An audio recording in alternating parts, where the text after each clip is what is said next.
Hello and welcome to Hidden Dusk, a place where the night grows quiet and the shadows begin to tell their stories. Before we begin, dim the lights, get comfortable and relax. And if you enjoy calm and eerie stories like this, don't forget to like the video and subscribe to the channel. Now, let the darkness guide you into tonight's story. Hello and welcome to Hidden Dusk, a place where the night grows quiet and the shadows begin to tell their stories. Before we begin, dim the lights, get comfortable and relax.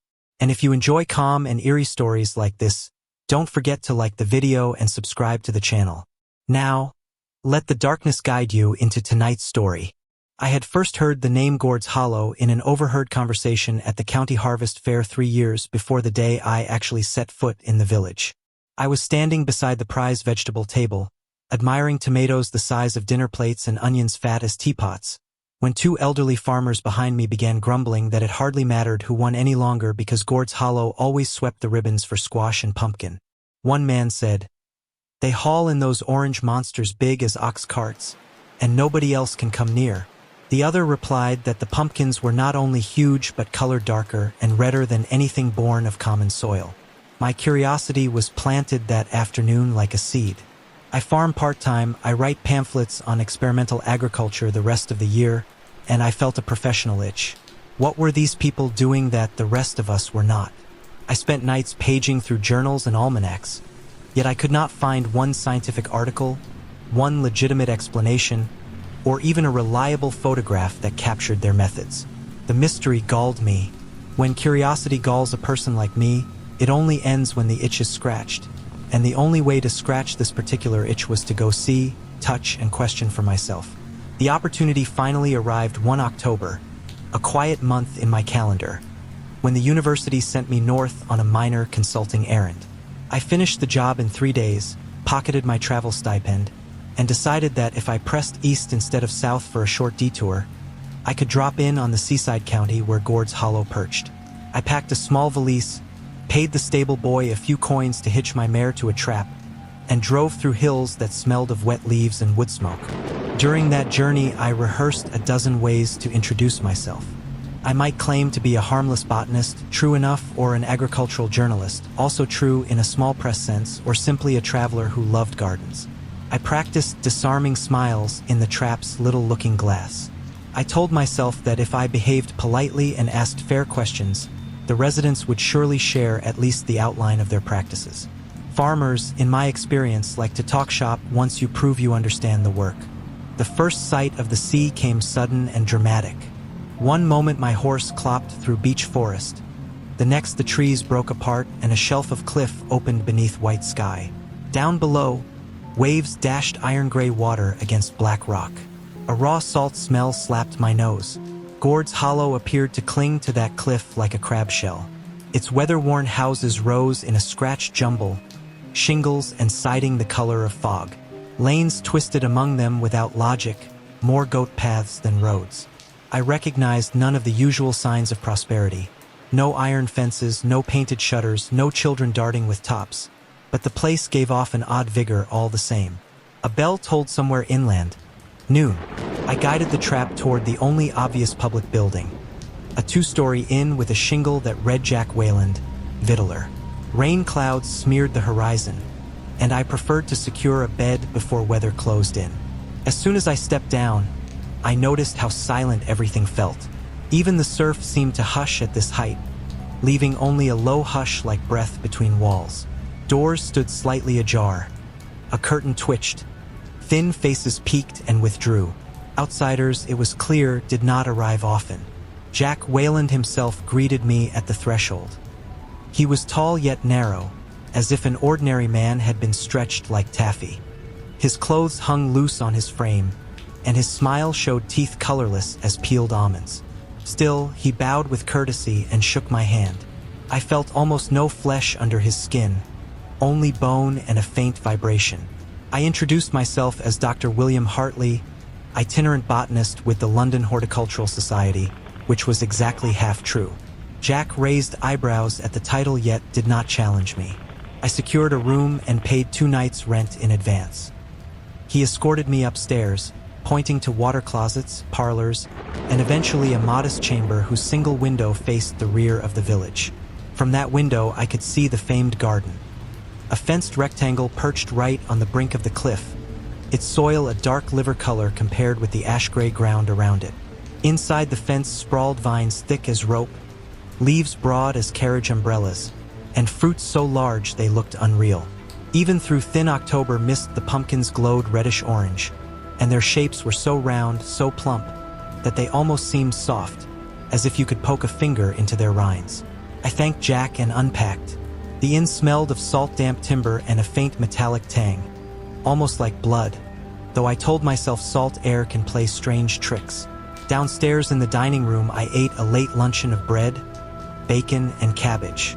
I noticed the other patrons, about 8 of them, ate with ferocious appetite, cleaning plates with crusts of loaf until nothing but grease remained. Each man or woman looked thin enough that a stiff wind might snap them, yet they devoured double portions without pausing for breath. Most spoke little. When they did, the voices sounded raw, as if seldom exercised. I introduced myself politely to the nearest diner, a woman whose scapulae pressed like broken wings through her blouse. She gave a curt nod, then dropped her attention to her meat. After lunch, I walked to the garden gate, a wrought iron fence about 7 feet tall. Its pickets scrolled into barbed spirals, encircled the plot. Heavy padlock, thick chain. Inside, vines coiled among stones, and long glass bottles, the color of dark wine, were fitted to slits in the vines near each fruit. The bottles seemed full of some liquid thicker than water. Through drifting fog, I saw a score or more villagers moving among the rows. Some wielded hoes, trimming weeds. Some changed the bottles as I watched. They withdrew and emptied one and inserted a fresh one from a crate. The old bottles looked partly drained, and their contents clung to the glass, reluctant to leave. None of the workers spoke. They communicated by gesture only. I observed for perhaps 15 minutes before a man approached from behind and hailed me. He was the same lank, pale variety as the others but younger than most, with a straw hat crushed shapeless between his long fingers. He introduced himself as Matthew. I explained my interest. He gave me the practiced answer: milk feeding, diligent watering, good seed, and nothing more. I pressed, asking ratios, watering schedules, transplant times. He repeated the same loose phrases, shrugging slender shoulders. When I gestured to the glass bottles, he told me those 2 contained milk and nothing else, changed twice a day so it never spoiled. When I asked to examine one, he apologized that only elders handled the supplies. I turned to study the pumpkins again. Matthew stepped sideways, blocking my view. "Strangers stay street side of the fence," he murmured with forced cheer. I noticed then how his eyes, though ringed with exhaustion, fixed steady on mine with something that felt like warning. I thanked him, withdrew, and wandered toward the shore to think. The shoreline at the base of the cliff could be reached by a winding path carved generations earlier. I descended and stood on a spit of shingle. Waves climbed and slid, dragging pebbles back with rattling sighs. In that solitude, I mulled what I had seen. Milk alone could not tint pumpkins that vivid shade. Milk alone could not give vines such thickness or fruit such girth. Something else flowed through those bottles. Something that stained the glass almost black and stank like iron when wind gusted. I crouched and scooped seawater in my palm. Tasted brackish like any marine. I could think of no natural substrate for such monstrous growth. At dusk, I returned to the inn. Evening meal resembled midday. Rare beef, liver, kidneys, and kidneys again. No greens except boiled cabbage. No cereals except slices of coarse barley bread. I asked if they never ate the produce they grew. A hush moved around the table. Jack smiled blandly and said the gourds were grown for contest only, not consumption. "We sell 'em on," he said. "Buyers pay handsome for livestock feed." Another diner, a man with hollow cheeks and ravenous eyes, corrected, "We give 'em away." Jack silenced him with a glance. Conversation ended. After dinner, Jack accompanied me to my room. He asked if I found everything comfortable. I tried another tack, praising the pumpkins profusely, suggesting that I might donate to their local chapel if they would allow me to tour the plot. Jack held my gaze. "We got no chapel," he said, "and touring hours ended years ago. Respect our decision, Doctor." He closed my door gently. I waited till his footfalls faded before returning to the window. Dusk had deepened into almost night, but I still saw silhouettes moving among the vines. Lantern after lantern bobbed, casting reddish halos in the mist. The workers changed bottles again. One figure bent low beside a pumpkin, staying motionless several seconds. Something about the posture unnerved me. The person appeared to be spooning or ladling the liquid from bottle to vine. My spyglass lay ready. I aimed, adjusted focus. Through the lens, I saw the liquid's color catch lamplight. So dark it looked black, yet with a ruby undertone. Viscous, not milk. Blood? My stomach lurched at the thought. But I had to know. I resolved to attempt a closer examination. 10 o'clock bells tolled from somewhere inland. The lights in the garden winked out one by one until only the hush of surf remained. Cloud cover had thickened, shrouding moon and stars. The inn lay silent. Only a sliver of yellow glowed under my door from the hallway lamp. I considered waiting past midnight, but impatience tugged. I stuffed feet into wool socks and boots, pulled on a dark coat, pinched the spyglass in a pocket, and eased my door open. The hallway lamp was doused. Good. I inched along the corridor feeling for squeaky boards. Lucky memory guided me round them. At the landing I paused. A shape bulked against dim window light. Jack, sitting on the top stair, elbows on knees, hands clasped. His head nodded, either dozing or listening. I could not pass without crossing his feet. I retreated, but the floor groaned. Jack's head jerked. He stood swiftly, too swiftly for someone just woken, and asked in a hushed tone whether I needed anything. I apologized, mumbled about night air and digestion. He rubbed his left arm just below the elbow with his right hand, a habit I had noticed earlier. Even in gloom, I saw a wet gleam on his sleeve. He suggested a tonic of peppermint. I declined. He smiled blankly. "Best head back then," he said. I obeyed, but once his steps retreated downstairs, I slipped after. On the landing, a long bundle lay against the wall. A black glass bottle sealed with wax, the kind I had seen in the garden. Its surface glistened as though sweating. I stooped. From the neck seeped a thin smear of crimson. Blood, thick and fresh and unmistakable. My pulse hammered. Jack's sleeve also wet. My stomach clenched. I had two choices: turn back and lock my door or follow the evidence into the darkness. Scientific hunger outweighed fear. I descended. The main lobby was empty. A single lantern glowed on the reception desk. A side door at the rear stood ajar, letting in salt wind. I crossed push-through. Behind the inn, a narrow alley led to the garden. The iron gate gleamed faint. Beside it hunched a shed made of ship timber. No lights showed, yet that salt metal smell perfumed the wind stronger. I approached the shed. Its door hung open. Inside stacked dozens of the black bottles, capped with cork and wax, some lying on their side, some upright. A low crate held raw meat, liver, kidney, heart, rinsed but still streaked with vein. A wooden funnel sat greasy on the workbench. I touched the bottle I carried from the hallway to my nose. Copper stench filled nostrils. Fresh human blood clots inside, still warm. A rustle outside froze me. A lantern bobbed past the shed. I ducked deeper among shadows.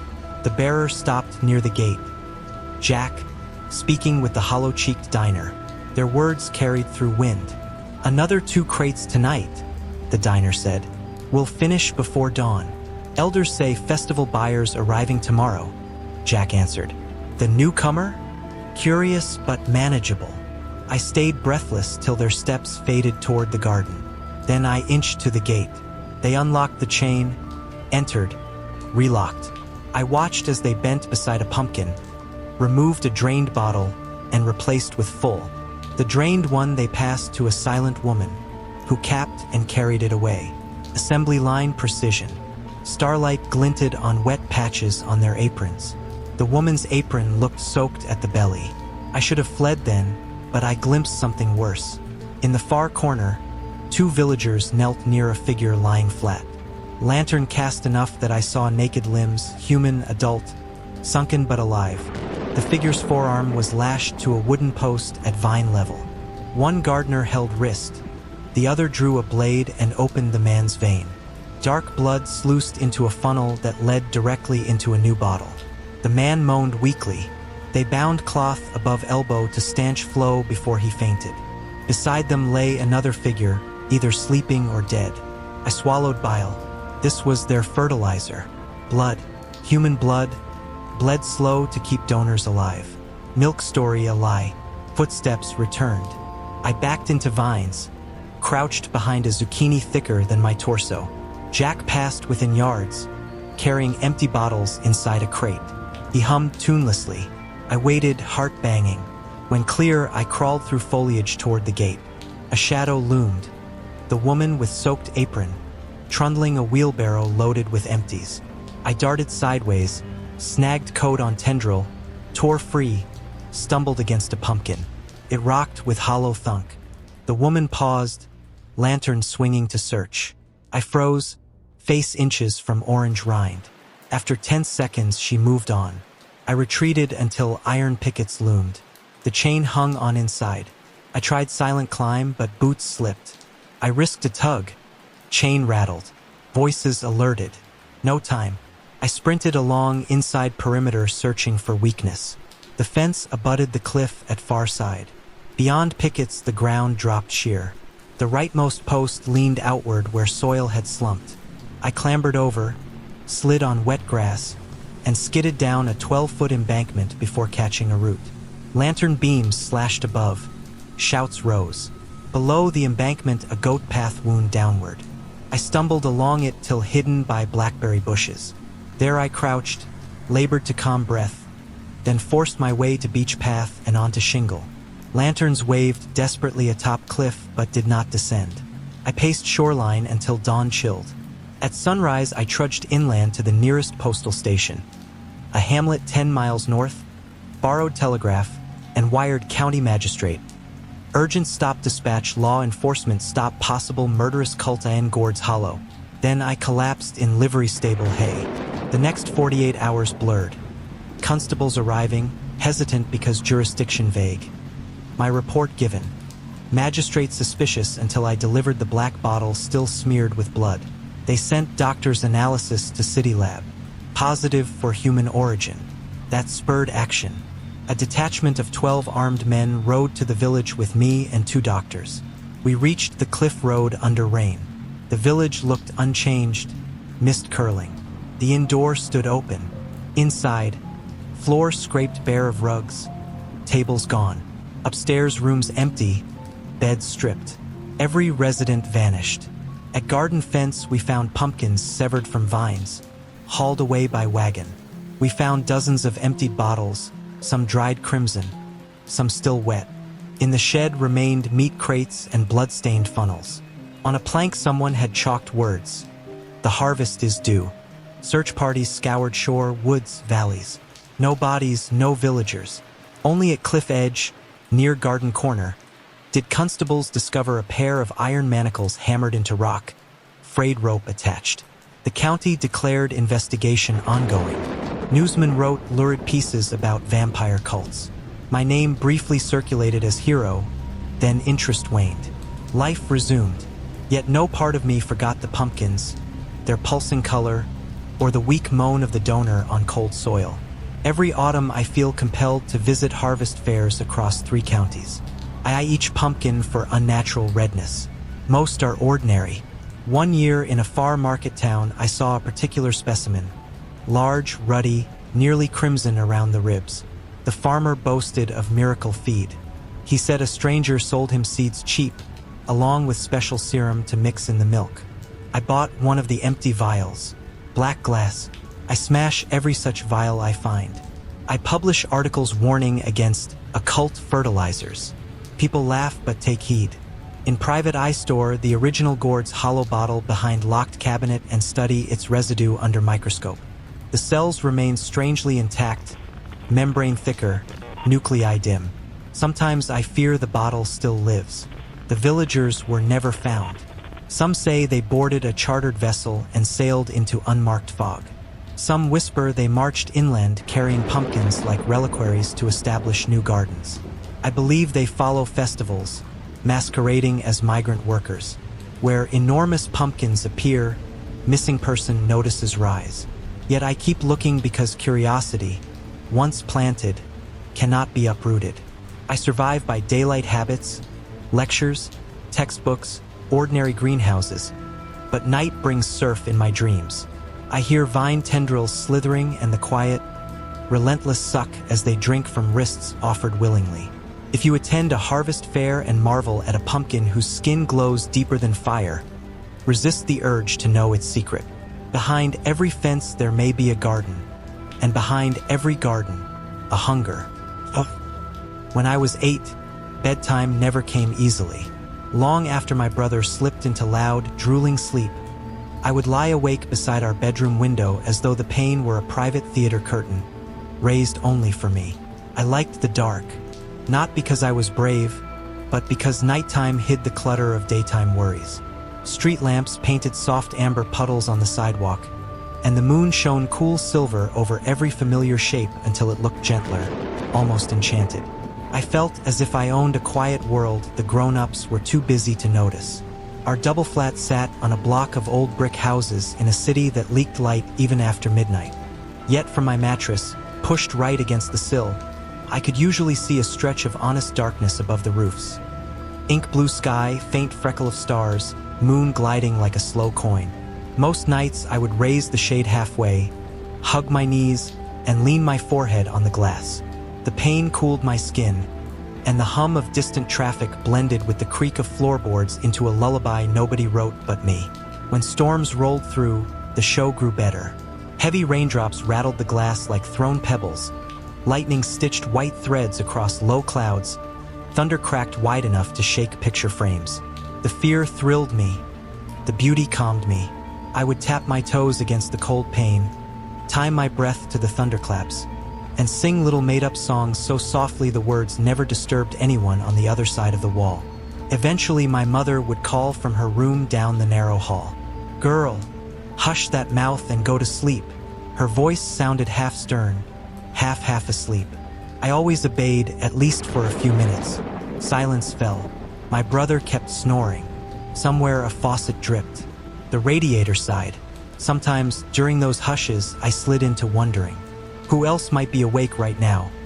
Peeking through dark windows the way I did, counting stars, or following each squiggle of lightning until their eyes blurred. Did they feel the same secret pride, that midnight belonged to children who resisted sleep? One autumn night, the hush felt different. I noticed it as soon as Mother's voice faded. The air in our room cooled in an unfamiliar way, as though a door to the outside had cracked somewhere downstairs. A draft slithered, lifted the edge of the curtain, then dropped. I pulled the quilt to my chin and listened harder. Our flat had a quirk.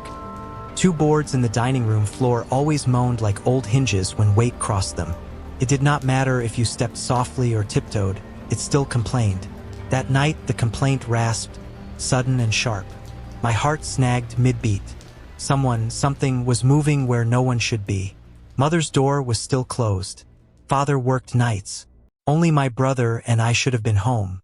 At first, I reasoned, maybe Mother had risen for water. Yet her bedroom lay even farther from the dining room than ours. She would have needed to pass our doorway, and our door stood half open. I would have seen her silhouette. I saw nothing. Another step. The board groaned again, then fell silent. Gooseflesh prickled my arms. My breathing thinned to invisible threads. I stared through the doorway into the black hallway.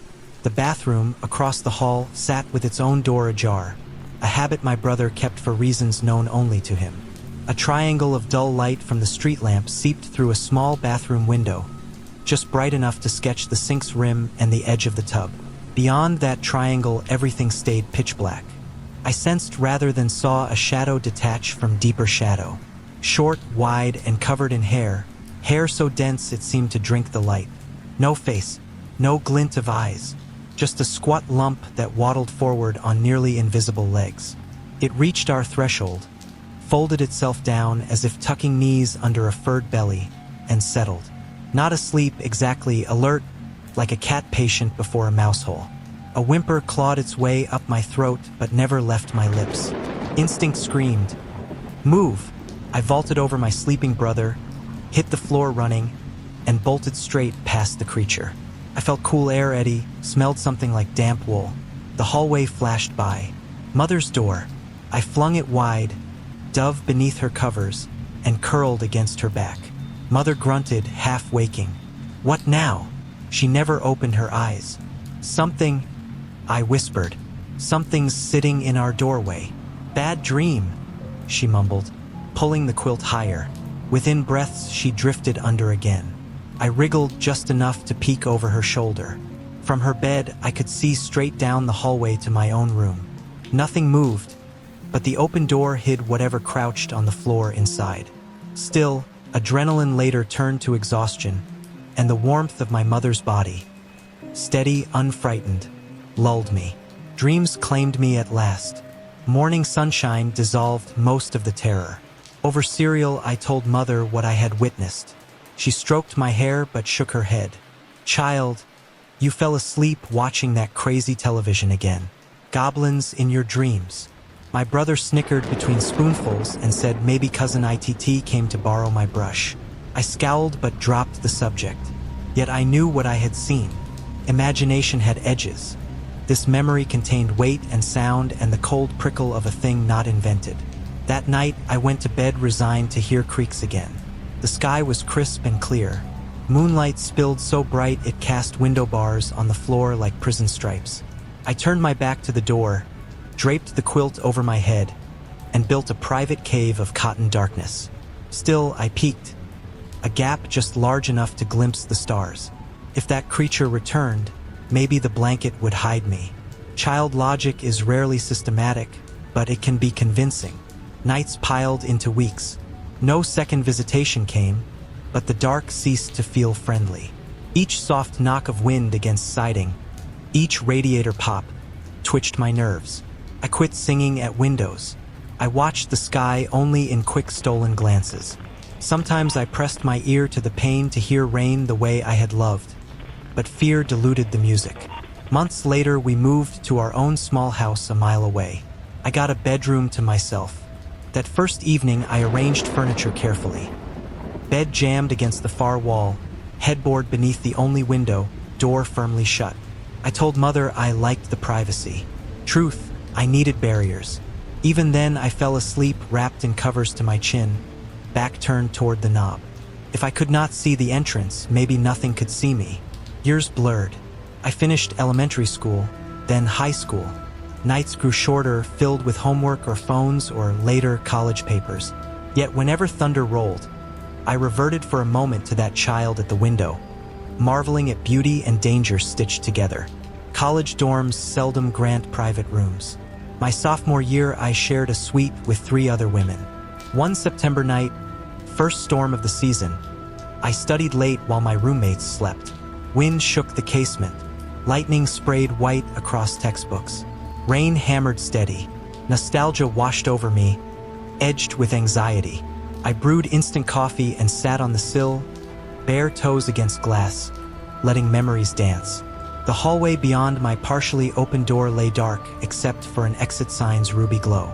You can guess what sound reached me. A muffled wood creak. Dorm floors concrete. No board could replicate my childhood noise. Still, every hair on my forearm stood. The creak came again. Not footsteps, wood bending. I eased the door wider. At the far end of the corridor, near vending machines, stood something like the shape from my past. Short, broad, fur-draping floorboards. Its contour shimmered beneath emergency light but revealed no features. It pivoted, waddled once, and sank into sitting posture. Legs beneath, torso upright. Slowly, almost politely, it turned its blank front toward my door. I felt a gaze no eyes expressed. Adrenaline hit like electricity. Yet a decade of growing older did what Mother's lullaby could not. It steadied me. Instead of sprinting, I stared back. I whispered, "What are you?" The hum of hurricane vents swallowed the words. The creature remained still. A lightning flash through hallway window illuminated its fur. Strands dark and dull like storm-soaked wool. No sheen, no color. I stepped into the corridor, one bare foot on cold tile. The thing did not stir. Another step, cautious. I reached vending machines. 10 paces of distance remained. I smelled a faint odor. Damp basement, moss, maybe seaweed.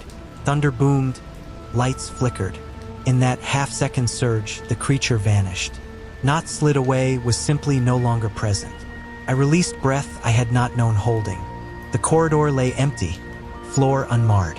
Back in my room, heart still racing, I wrote the encounter in my journal. Same size, shape, behavior as childhood vision. Same silent watchfulness. A guardian? Parasite? A memory leaking into waking world? I fell asleep puzzling. Years again rolled. Graduate school, new jobs, new apartments. Each time I arranged furniture, bed away from doors, eyes seeking moon. Thunderstorms still drew me to windows, but no Harry sitter appeared. I almost missed it sometimes, as one might miss proof that childhood was more than dream. Then, last spring, mother phoned. She plans to sell the double flat. Landlord offers good price. Would I like to visit before paperwork final? Nostalgia tugged. We toured empty rooms filled with dust and echo. My brother joked about bunk bed scars still indented in hardwood. While mother chatted with realtor downstairs, I drifted to the old bedroom. Boards moaned exactly as memory. I sat on sill, looked through glass at the same slice of night sky. Older rooftops replaced TV antennas with satellite dishes, but stars unchanged. I felt it before I saw. The hush, the temperature drop. I turned my head. At the doorway to hall, the figure settled, precisely as before. Squat, furred, faceless, self-contained. I did not panic. Instead, I offered calm greeting. Hello again. No answer. I rose, approached. For paces. 2. When one pace remained, I crouched, keeping respectful distance. You've been here all this time? Silence thicker than plaster. Yet I sensed meaning, not menace. A wave of melancholy drifted from that shape, a longing older than me. I risked extending my hand. Air felt cool, not icy. Fur brushed my fingertips, rough like sisal, but living. The creature leaned, barely perceptible, as if to accept or convey comfort. Footsteps on stairs, mother's heels. Girl, you still up there? She called. The creature drew back. Before my eyes, fur unraveled into smoke. Smoke thinned to nothing. Mother's head popped round doorway. Talking to yourself again? She teased. In car ride home, she asked if visit dredged old nightmares. I told her yes, but nightmares sometimes speak truths we ignore. She laughed, not understanding. I held secret. Now I'm homeowner myself. My house sits near woods. First thing I did, place bed beside wide window.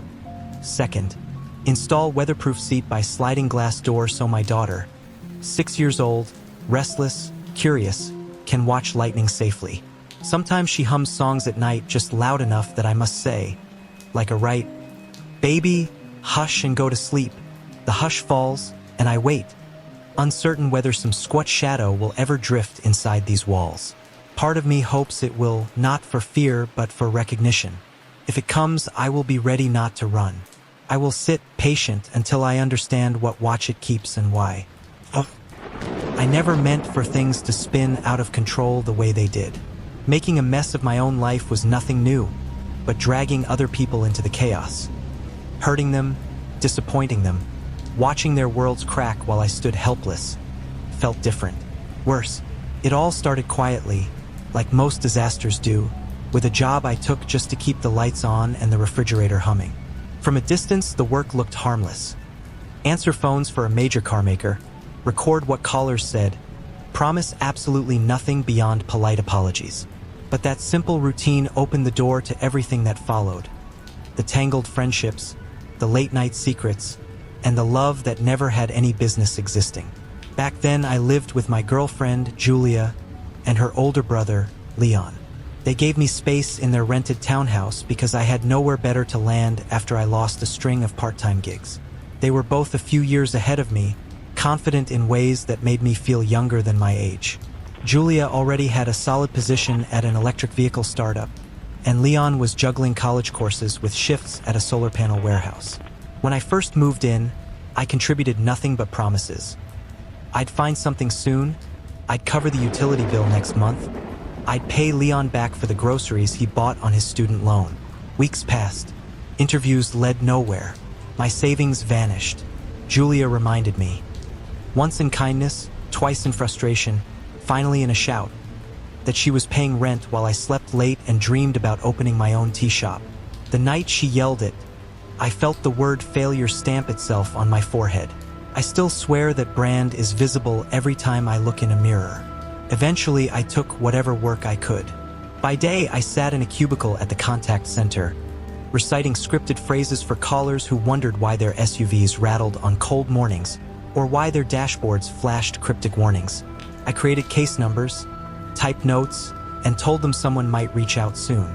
By evening, I pulled on rubber boots and scrubbed dried blood from the tiled floor of the grocer's meat department. The bleach smell soaked into my skin. I rode home after midnight on a bus that wheezed like it had lungs full of dust, carrying exactly enough hope to do it all again. The contact center sprawled across 2 cavernous floors, partitioned into warrens of gray dividers. One entire wing handled warranty claims, another fielded roadside emergencies, and the third, which people called the tech pit, belonged to us, the folks who offered technical support. On my first day, I learned technical support really meant being a polite wall for complaints to bounce against. It was the bottom rung, and everybody knew it. I had no friends on the floor those first months.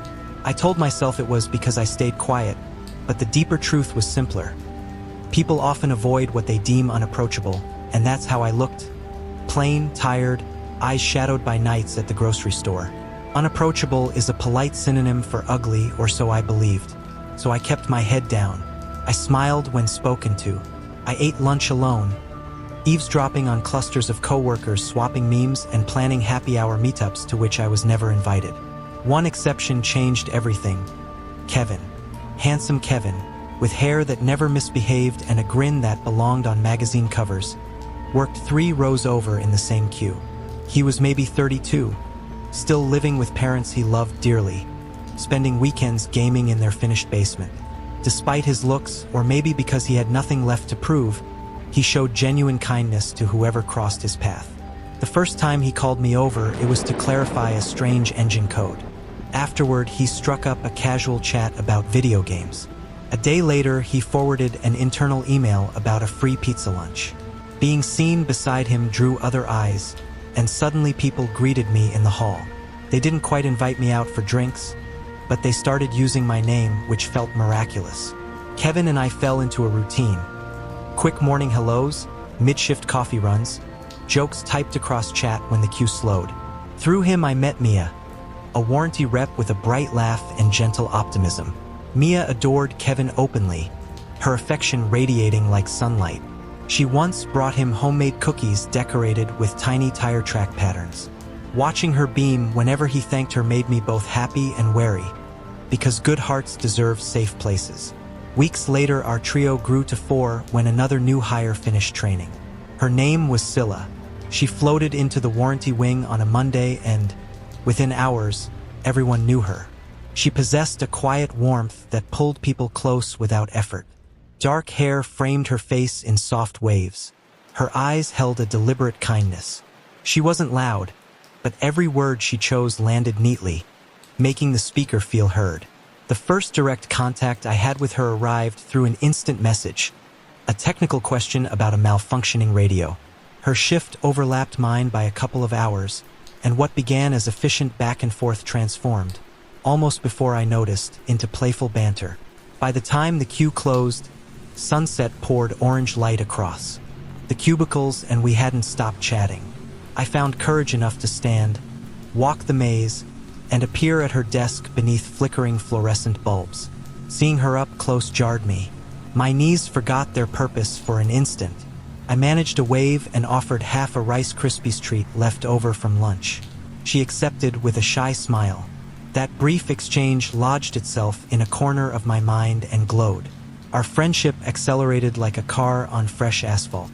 While the center's phone lines hummed, we passed notes, each message loosening another thread of caution. When I mentioned Julia, Scylla immediately reached for the platform's block button.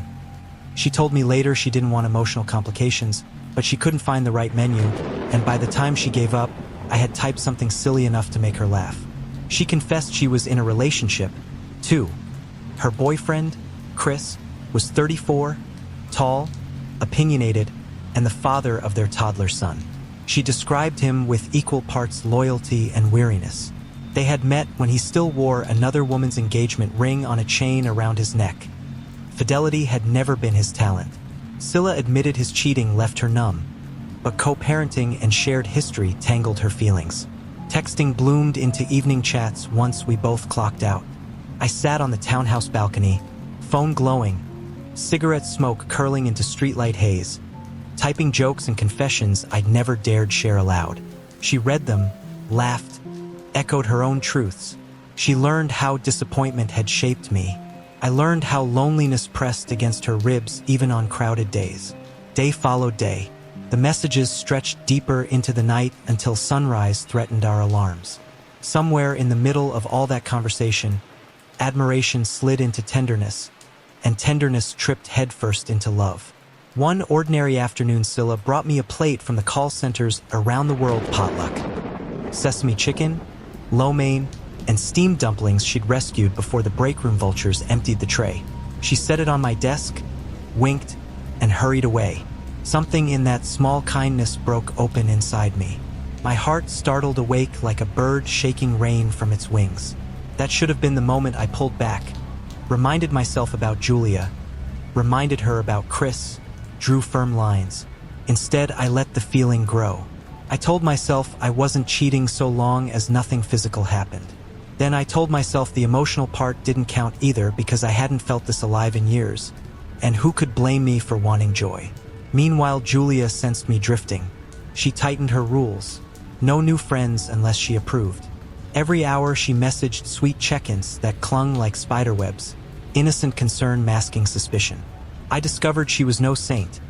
One evening while she showered, her laptop pinged and I saw messages from a coworker laced with intimacy.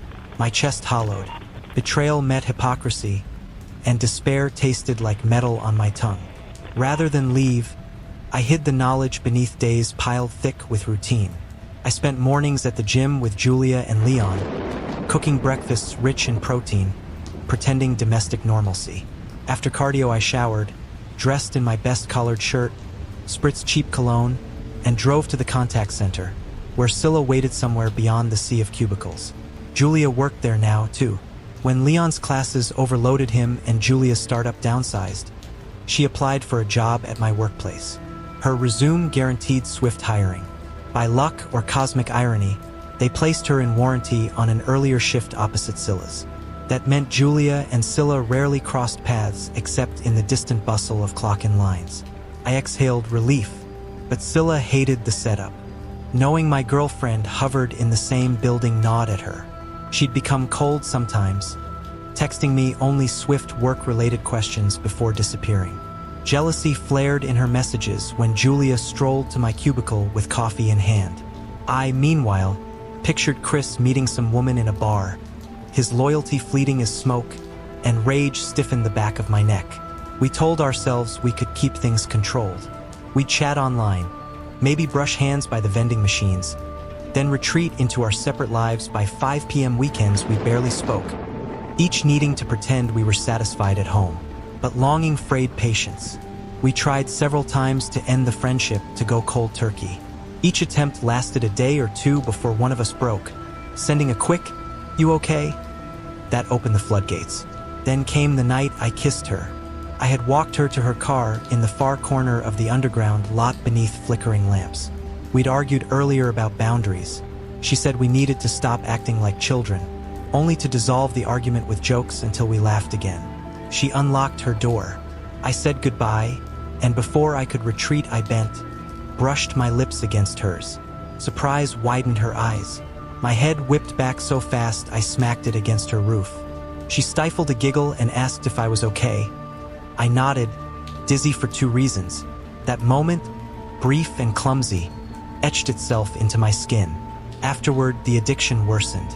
We became experts at carving tiny slices of privacy from crowded days. Meeting at lunch in my car, exchanging playlists charged with hidden meaning, touching fingertips when nobody watched. I told her I was working on a plan to end things with Julia respectfully. She confessed she slept in the guest room some nights after catching Chris flirting by text. We whispered promises we weren't brave enough to keep. Time blurred until the company announced a mandatory evening gala. The CEO would unveil a new vehicle he claimed would redefine the industry. Attendance was non-negotiable for managers, so I had to go. Julia, now a senior support agent, also landed on the invitation list. Scylla submitted a health exemption. Truthfully, she'd spent the morning nauseous. She told me she was skipping the event because she needed rest, and I feigned indifference. Inside, I sulked. Every occasion felt brighter when she was near. On the night of the gala, Julia chose a sleek burgundy dress, pinned her hair up, and painted confidence across her cheekbones. I matched her with a black shirt, black slacks, boots polished until street lamps glinted on leather. We parked outside warehouse number 2, greeted fellow employees who looked like strangers in tailored suits, and found seats near the middle.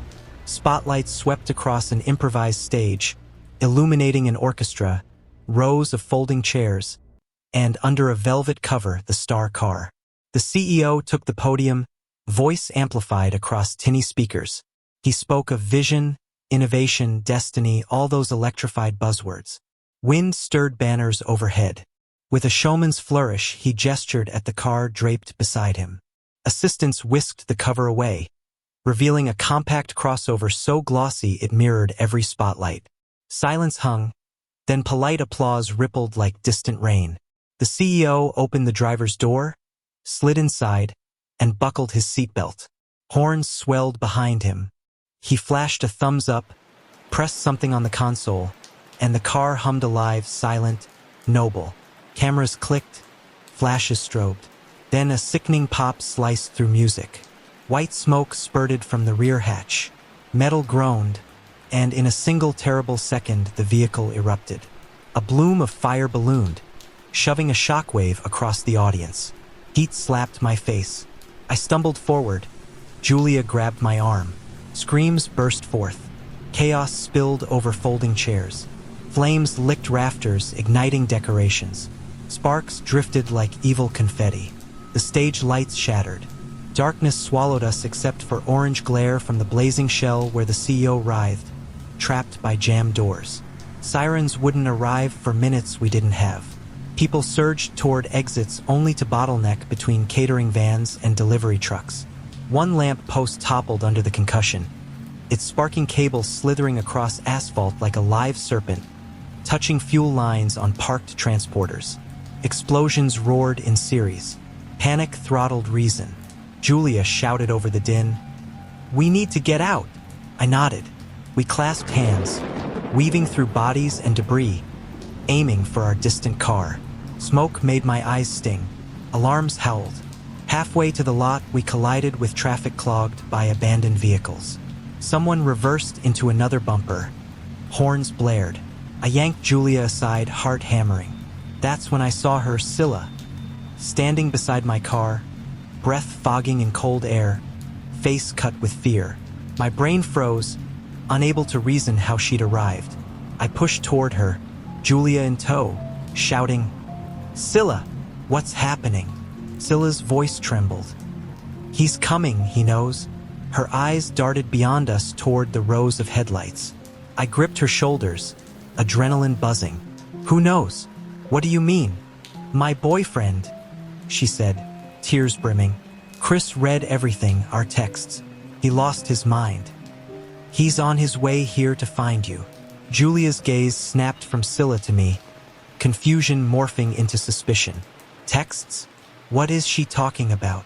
Before I could speak, a car screeched around the corner, its tires shrieking on asphalt.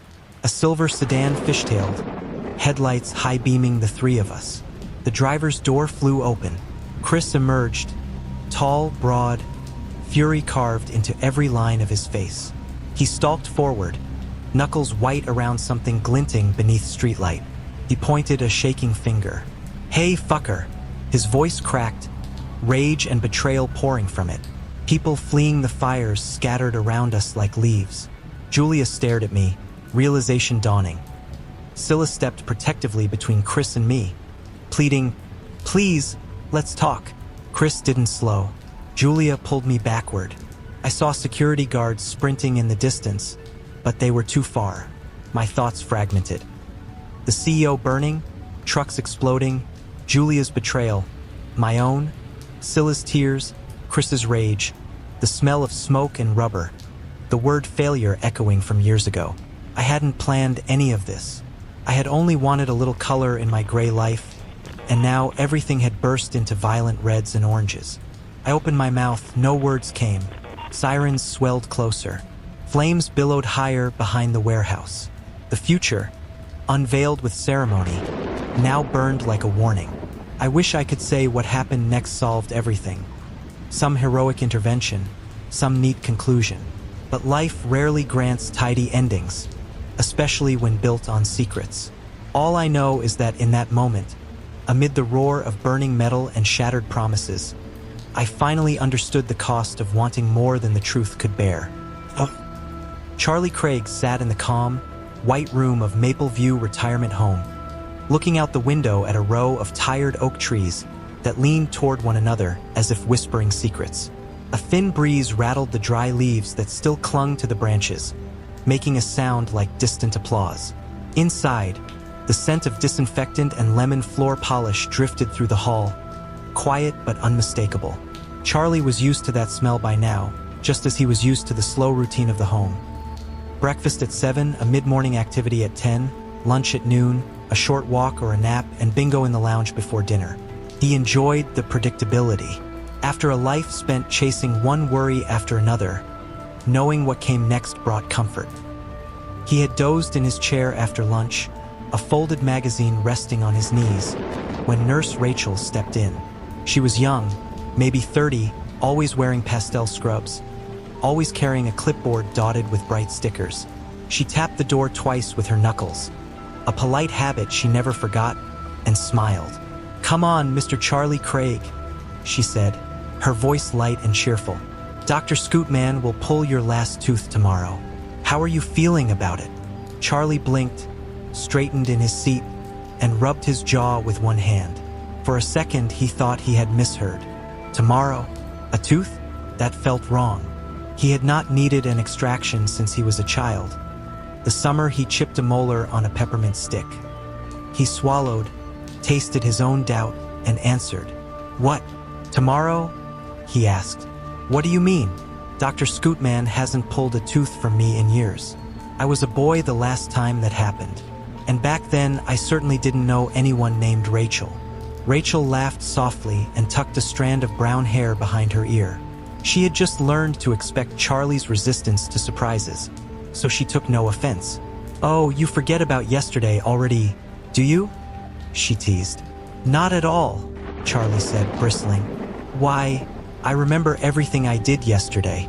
I had oatmeal with raisins, worked a crossword, and watched birds from that window. No one said anything about Dr. Scootman. I'm not that old, you know, that I can't remember when a dentist plans to yank a tooth." Rachel pulled a small stool close, sat, and balanced the clipboard on her knee. "Then tell me," she said gently, "what do you remember about the last time you saw Dr. Scootman? Tell me the story again." Charlie narrowed his eyes. He felt unsure. Part of him wanted to argue. Another part sensed warmth in her voice and yielded. He rested his hands on the arms of the chair and stared across the room at the floral curtains. Slowly, memories drifted up from the deep well of his childhood. Half-forgotten, yellow-edged images that still glowed when light struck them just right. "It was summer," he began. "The year my father bought me jungle print shorts because I claimed I was an explorer. I was 8. We lived in a large old house by the river, a strange place with polished wood and marble floors that always felt too grand for ordinary folks like us. Everyone called one hallway the forbidden side because no one used the rooms there, and my brothers and sisters insisted they were haunted. He paused and smiled at the notion. I remember big halls, thick carpets, and shadows that never left, even when sunlight flooded through tall windows. Rachel nodded. Charlie drew a breath and continued. I had a loose baby tooth, he said. Not just any tooth. It was stubborn, clinging to my gum, although the new tooth under it was pushing like a sprout through soil. It hurt. Mother said I had to see Dr. Scootman. He was the family dentist. He kept a tidy office near the train yard, and the waiting room smelled of cloves and chalk. I hated going because the tools looked sharp and the sound of the drill echoed in my skull long after. So I ran. I ran to the forbidden side of the house and hid. That's where I met Scooter. He paused again and watched Rachel's eyes grow wide with curiosity. The story felt strange coming out of his mouth. Strange because he was never sure whether it was true or half-dreamt, and he sensed Rachel might think him silly. But she leaned forward, so he pushed on. Scooter was a boy like me, Charlie said. He wasn't like my schoolmates, though. He was pale, almost see-through in bright light. His laugh echoed too sharply. When I first saw him, he stood at the foot of a staircase that curved like a question mark toward dusty rooms upstairs. He said his name and giggled as if we were already friends. I asked him if he was a ghost. He shrugged, said he was just residing there. Rachel's pen scratched lightly on the clipboard. She was making notes, but she never broke eye contact with Charlie's weathered face. Scooter invited me to play in his father's office, Charlie said. He promised toys and said no one would find me there if I wanted to avoid the dentist. That sounded good to me, so I followed him up the stairs. Every step groaned. The woodwork along the railing had gold trim that gleamed through dust. Strange how a fancy house can look so alive, even when no one has used a room in years. Charlie's voice drifted. He slapped his thigh gently to keep the memory clear. Inside the office, he said, stood one grand leather chair facing a heavy desk. Floor-to-ceiling shelves held thick books and glass jars with labels in Latin. Light speared through a cracked window and made the dust waltz in the air. Scooter told me to sit. He handed me a handmade teddy bear, its fur stitched from brown cloth squares, button eyes bright. I squeezed it, felt safer. Rachel smiled. Then what? Then Scooter said he would fetch his father, Robert. Charlie went on. Robert was the dentist from 1902, though I didn't know that yet. I sat and waited, listening to distant footsteps and feeling my heart thump in my throat. When Robert entered, he was no boy. He was tall, wore a dark suit, and moved with a calm air, like a man used to precision. He touched my head and asked why I feared the dentist. Charlie's wrinkled fingers tapped the arm of the chair as if nervously replaying that moment. I explained my tooth, he said. Robert gave a gentle nod. He asked if I would let him examine my mouth. I was scared but somehow agreed. He called Scooter back and asked him to show me a diorama. It was a forest scene, small but detailed. Tiny trees carved from twigs, bits of moss for brush, a model of a hunter beside a carved bison. The lights brightened. Robert told me to focus only on Scooter's voice and the diorama, to imagine myself inside that forest. I did. I could smell pine and wild onions, feel uneven ground beneath my feet, hear branches creak overhead. I became part of the story. Charlie paused. His eyes shone as he recalled the vivid images. While I stared, Robert dabbed something on his gloved fingers, some kind of medicine that tasted sweet at first, then numb, tingled. My gums felt cold. The pain faded. I lost sense of time. Scooter whispered descriptions of the hunt, the hunter giving thanks, the balance of nature. I felt calm and grateful. Suddenly, the ache vanished completely. I must have drifted asleep. He lifted a hand to his cheek. Even now, all these years later, he could almost feel the ghost of numbness. When I woke, Charlie said, the room was dim again. Scooter and his father were gone. The teddy bear was still in my lap, and my sore tooth sat in my palm. A little note pinned to the bear thanked me for visiting. I stood, shaky, and crossed the room. On the hall side of the door, a brass nameplate read Robert Scooter Scootman, Dentist East 1902. Realizing they were ghosts or something like ghosts startled me. I ran all the way downstairs, slammed the forbidden door, and called for Mama. She found me trembling, tooth in hand. I tried to explain, but she smiled, said I'd done it myself, and told me to tuck the tooth beneath my pillow for the tooth fairy. That night, I got $10, the most I ever received for a single tooth. Charlie finished and exhaled as if he had been holding his breath the entire time. He gazed at Rachel. She did not laugh. She did not shake her head. She simply nodded. "Thank you, Mr. Charlie," she said softly. "That's a beautiful memory. Do you still have the teddy bear?" "I kept it until my 40s, he said with a small grin. "New apartment, new box, somewhere it disappeared. I wonder where it ended up."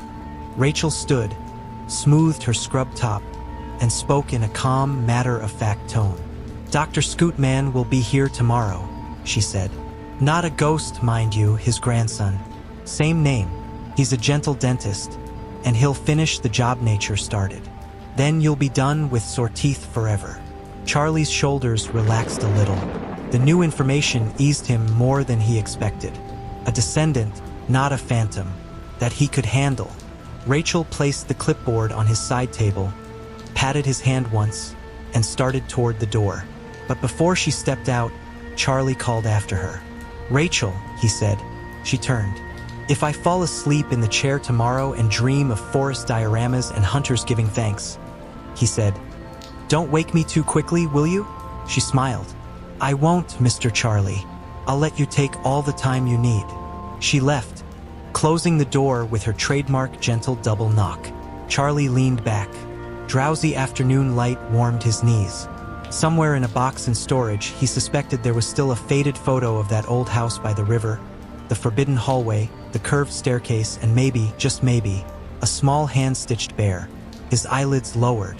He let himself drift through memory's corridors once more, listening for young footsteps on marble floors and the faint echo of a boyish voice whispering stories of wild forests and gentle hunters. The next morning, Rachel arrived with breakfast. Charlie sat up, stretched, and found he had slept better than usual. He accepted a mug of hot tea and a plate of toast. While he ate, Rachel double-checked paperwork for the dentist's upcoming visit. She assured him again it would be painless, that modern tools were quick, that the numbness wore off gently. Charlie nodded. Inside, though, he nursed a warm, secret hope. Perhaps a trace of that old otherworldly magic would still linger in the family hands of Dr. Scootman's grandson. After breakfast, Charlie took his walker and followed Rachel down the hallway for his daily stroll. Past rooms where other residents watched television or listened to music, past windows where sunshine spilled across carpeting like honey. At one corner, he paused to admire a ficus tree his friend Miriam loved to prune. He ran a finger over a glossy leaf. The swallow of coffee, the rustle of a newspaper, the shush of slippers on tile, simple signs of life, settled him. Near the rec room, he overheard two retirees arguing about a chess match. He smiled, remembering rainy afternoons when he had played chess with his father in that old river house. His father always used the black pieces, claiming they looked more elegant. Charlie preferred white because he liked to make the first move. He had not thought of that in years. How many more memories slept inside him, waiting for a small prompt to wake? He wondered. Perhaps tomorrow's extraction would open another door in the mind, the way the forbidden hallway had once opened into magic. He was not afraid of a little dental work. Pain came and went. Wonder, on the other hand, was rare. That evening, he wrote a letter to himself in careful, shaky script. If you dream again of Scooter, thank him for helping a scared little boy. Remind him the tooth he pulled bought a life's worth of good stories. He folded the note and slipped it beneath his pillow, beside the place where another tooth would rest soon. $10 from the tooth fairy seemed unlikely at his age, but that was all right. Stories were reward enough. The sun set, painting the sky outside his window a copper red, and Charlie fell asleep to the hum of a distant vacuum in the corridor, a sound almost like the distant hush of wind through a stand of pine. In his dream, he climbed the winding staircase again, passing gold-tipped woodwork. A dust-bright shaft of light guided him into the office where a single chair waited, and a hand-stitched bear raised one button eye in greeting. At dawn, he woke peacefully. He washed, dressed, and combed the last wisps of his hair. Rachel arrived with a wheelchair to take him downstairs to the small dental suite. The new Dr. Scootman, tall and kind-eyed, greeted Charlie with a firm but gentle handshake. He noted Charlie's jungle print tie, Rachel's gift, chosen because he had spoken once about the shorts from his childhood. Charlie sat in the chair, breathed deeply, and nodded when the dentist asked if he was ready. As the numbing gel tingled and the instruments clicked softly on a metal tray, Charlie gazed at a small framed picture on the wall. It showed a forest clearing, a hunter under a starlit sky, hands raised in gratitude beside a fallen bison. The style was old, the colors muted, but Charlie recognized the scene at once. He smiled, relaxed, and let the memory carry him while the last stubborn tooth slipped silently from its place. When it was over, Charlie rested, mouth packed with soft gauze, listening to the dentist's calm instructions. Rachel wheeled him back to his room, propped him on soft pillows, and set a glass of water on the nightstand. "You did great," she whispered. "Rest now." Charlie touched his cheek. He no longer felt pain, just a small, hollow spot where something once persisted. He reached under his pillow, found his note still waiting, and slid it out. On a whim, he added a line at the bottom. "Thank you, Scooter, wherever you are." He slipped the letter back beneath the pillow along with the new tooth wrapped in tissue. Then he closed his eyes. Outside, the oaks rustled again, sharing secrets he couldn't quite hear. He let the sound lull him. In the warm, dim room he drifted, half dreaming, and thought he heard a distant boyish laugh echo from an upstairs hall somewhere deep in time. Oh. Simon Peterson pedaled hard against the cool evening wind, trying to leave the worst parts of the day behind him. But the ache in his split lip and the hot sting in his left eye rode with him no matter how far he went. He felt the drying blood crack every time he blinked. He tasted copper when he swallowed. He hated how that taste always seemed to follow a fight with his mother, as if the arguments were flavored with iron and bruise. The sky was already soaked in deep blue ink, but he stayed out anyway. He had no wish to return to the tiny, sagging house at the end of Pine Street, not while he could picture his mother still awake. Her jaw set tight, her eyes shining in that dangerous way, half-empty bottle gripped tight in one hand as she stared at the television or at nothing at all. If she was awake, she might remember why she had been angry at him a few hours earlier. She might remember exactly where she had thrown that beer bottle. She might decide a bruised cheek was not lesson enough and start in on him again.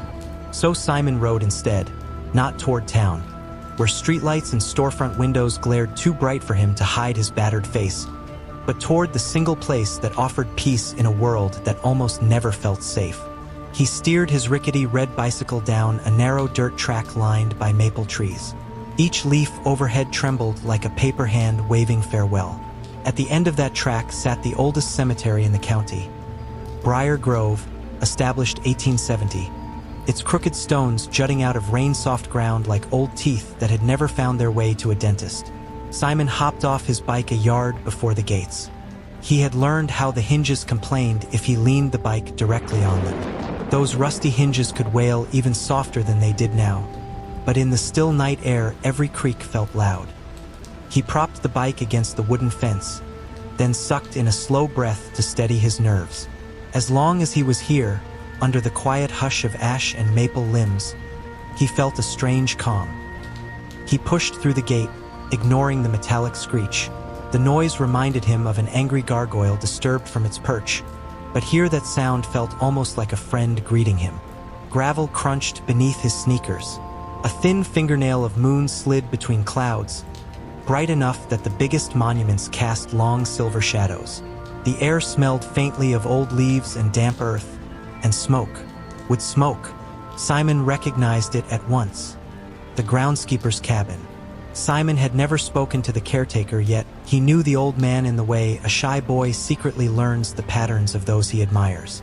A few times, usually on Saturday mornings, Simon had hidden behind thick holly bushes and watched from a distance while the caretaker raked leaves, replaced wilted flowers set on graves, or whitewashed the wooden fence. The caretaker always worked slowly and carefully, humming tunes Simon did not recognize. At night, the caretaker sometimes patrolled the grounds, lantern in one hand and, yes, a shotgun in the other. Signs nailed to posts along the cemetery perimeter warned of trespassing. Violators would be removed or prosecuted. Simon trusted the caretaker anyway. He did not believe the man would raise the gun to a skinny 10-year-old boy who liked to watch squirrels gather acorns between mossy stones. The caretaker fascinated Simon because he seemed so different from the handful of adults Simon knew well. Simon's teachers were polite enough, but often too rushed to notice when a student cowered at the back of a classroom. The crossing guard on Oak Drive had a booming laugh, but never asked why Simon flinched every time a car horn honked. Simon's mother, the less said, the better. Yet the caretaker kept the cemetery spotless. Simon decided only a person with a gentle spirit could treat graves, places of sadness and memory, with such steady hands. Simon often pictured the caretaker inside the tiny cabin at the far edge of the graveyard, soup simmering in a black pot over a wood stove, a loyal dog curled at his feet, perhaps a soft-voiced wife reading a novel by lamplight.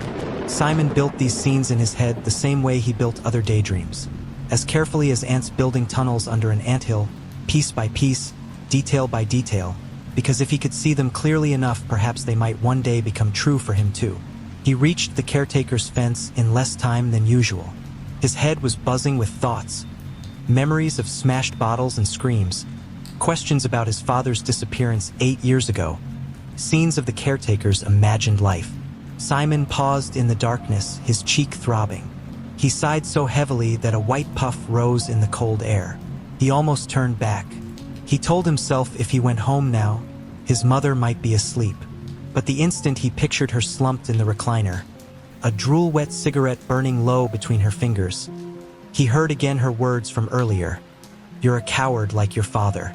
Painful words carried sharp edges. They rattled inside his chest until he shouted at the sky, trying to shake them loose from his thoughts. The shout echoed among tall oaks, then drifted away. Though the anger bled off for a moment, something else filled the vacancy. Loneliness so deep it felt like a hole in the center of his stomach. A porch lamp flicked on farther ahead. Simon startled, expecting a warning yell. Instead, a calm voice drifted across the yard. "Evening there, young fella. It's a cold night to be out." Simon peered through dim light toward the cabin. The caretaker stood at the door, lantern lifted. He was not as frail as Simon had imagined, nor as old. His face had lines, yes, but his shoulders looked strong beneath a thick wool cardigan. In lantern glow, his hair appeared charcoal gray. Smoke curled from the cabin's stone chimney and mingled with pine scent. Simon hesitated. The caretaker gestured gently, as if waving a shy animal out of hiding. "Soup's hot," he called, "and my fire's better company than those gravestones." Simon's breath caught. A stranger might be dangerous, but danger lurked at home too. Right now, warmth and soup sounded like miracles. He stepped forward. "Thank you, sir," he whispered. The caretaker waited until Simon reached the porch, then opened the door wider. Warm air rolled out, smelling of wood smoke, carrot, onion, garlic, pepper. Simon's stomach clenched with longing. Inside, the cabin was more spacious than it looked. One end held a sitting area, 2 armchairs flanking a small fireplace where a sturdy golden flame popped inside. Above the mantel hung a landscape painting of cedar trees in winter. Adjacent sat a small kitchen, 2 wooden chairs, a square table, copper pots on nails, a stove with a kettle steaming atop it. Simon's earlier dream of the place now seemed only half true. There was no dog and no wife. Still, the room looked inviting. The caretaker pointed to a chair. "Have a seat, son," he said. "Name's Henry Cooper, but most folks just say the groundskeeper or Henry the caretaker. Either's fine by me." Simon sank into the chair nearest the hearth. The sagging cushion felt wonderful. He tried to wipe his bloody lip with the back of his sleeve, embarrassed because the caretaker might think him messy. Henry ladled thick soup into 2 bowls, set them on the table, then poured water from an old enamel pitcher. Only when both were seated did Henry peek up at Simon's face. "You took quite a knock, I see," he said. His voice held concern but no pity. Simon touched his swollen lip. "Wasn't so bad," he lied. Henry stirred his soup. "Sometimes things look worse than they are," he said. "Sometimes the opposite." He blew over his spoonful, then nodded at Simon's untouched bowl. "Eat while it's hot." Simon obeyed. The soup coated his tongue in warmth. Potatoes, barley, rabbit, or maybe chicken. Time. He tried not to gulp, but hunger forced him to scrape the bottom of the bowl within minutes. Henry refilled it without comment. Through slow conversation, Simon learned that Henry had worked at Briar Grove for nearly 15 years. He had come north after losing his wife to cancer down in Georgia. He found peace in quiet places and solace in caring for the dead. A person still mattered even after passing, Henry explained. The groundskeeper's job was to keep memory safe, to make sure every stone stood upright, every path was clear, every tree trimmed so branches would not crack stones in winter storms. He spoke of his duties the way other men might speak of raising clever sons. Proud, gentle, purposeful. Simon told Henry his name almost shyly, then admitted he often wandered among those stones, studying carved angels and reading epitaphs. Henry smiled, said he'd noticed the small footprints crossing dew in the grass, but never worried because gentle feet cause no trouble. When they finished their second helpings, Henry produced a battered tin of tea biscuits. He nudged the tin as if offering a treat to a timid fawn. Simon took one. Henry lit a pipe. Sweet cherry tobacco filled the cabin. Smoke curled in lazy ribbons. Simon leaned back, closing his eyes. The caretaker's cabin felt softer than any place he had visited in years. No yelling, no slamming of bottles, no sting of cigarette smoke behind his eyes. Eventually Henry said, "You best put on this old sweater before heading home. Night's not done dropping." He fetched a thick gray wool jumper from a hook. It smelled faintly of pipe smoke and cedar chest. Simon pulled it over his thin jacket. It hung down nearly to his knees. Warmth pooled instantly around his arms. They stepped onto the porch. Henry's face shone in pale moonlight. He pointed across the yard at a mighty oak tree. Fallen acorns littered the grass. He urged Simon to collect one, particularly a strange pale gourd-shaped one near the trunk. "Never seen one quite that shape," Henry remarked. Simon crouched and picked it up. It was lighter than it looked, almost hollow, with a single dark knot like an eye. In his palm, it resembled a miniature skull. He shivered, though not from cold. "I'll keep it," he said. "Add it to my collection." Henry patted Simon's shoulder. "Mind the forest's gifts, boy.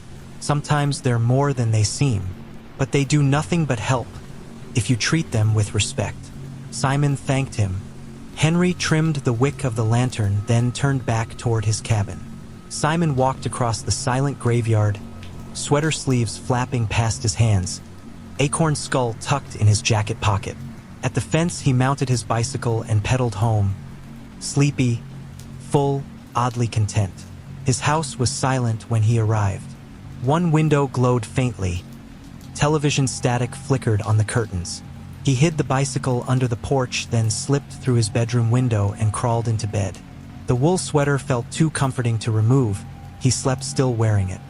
When sunlight prodded his eyelids the next morning, Simon felt rested in a way he could not recall feeling for months. Birds chirped outside. He sat up, reached for the acorn on his bedside table. In daylight it appeared even paler, almost white, its single dark indentation perfectly round. He shook it near his ear. Something rattled inside. Curiosity bloomed, but a soft coo drew his attention. Samantha. His baby half-sister had toddled into his room, as she often did when his mother slept late or forgot to close the safety gate. Samantha saw the acorn and squealed in delight, a wide grin showing her new teeth.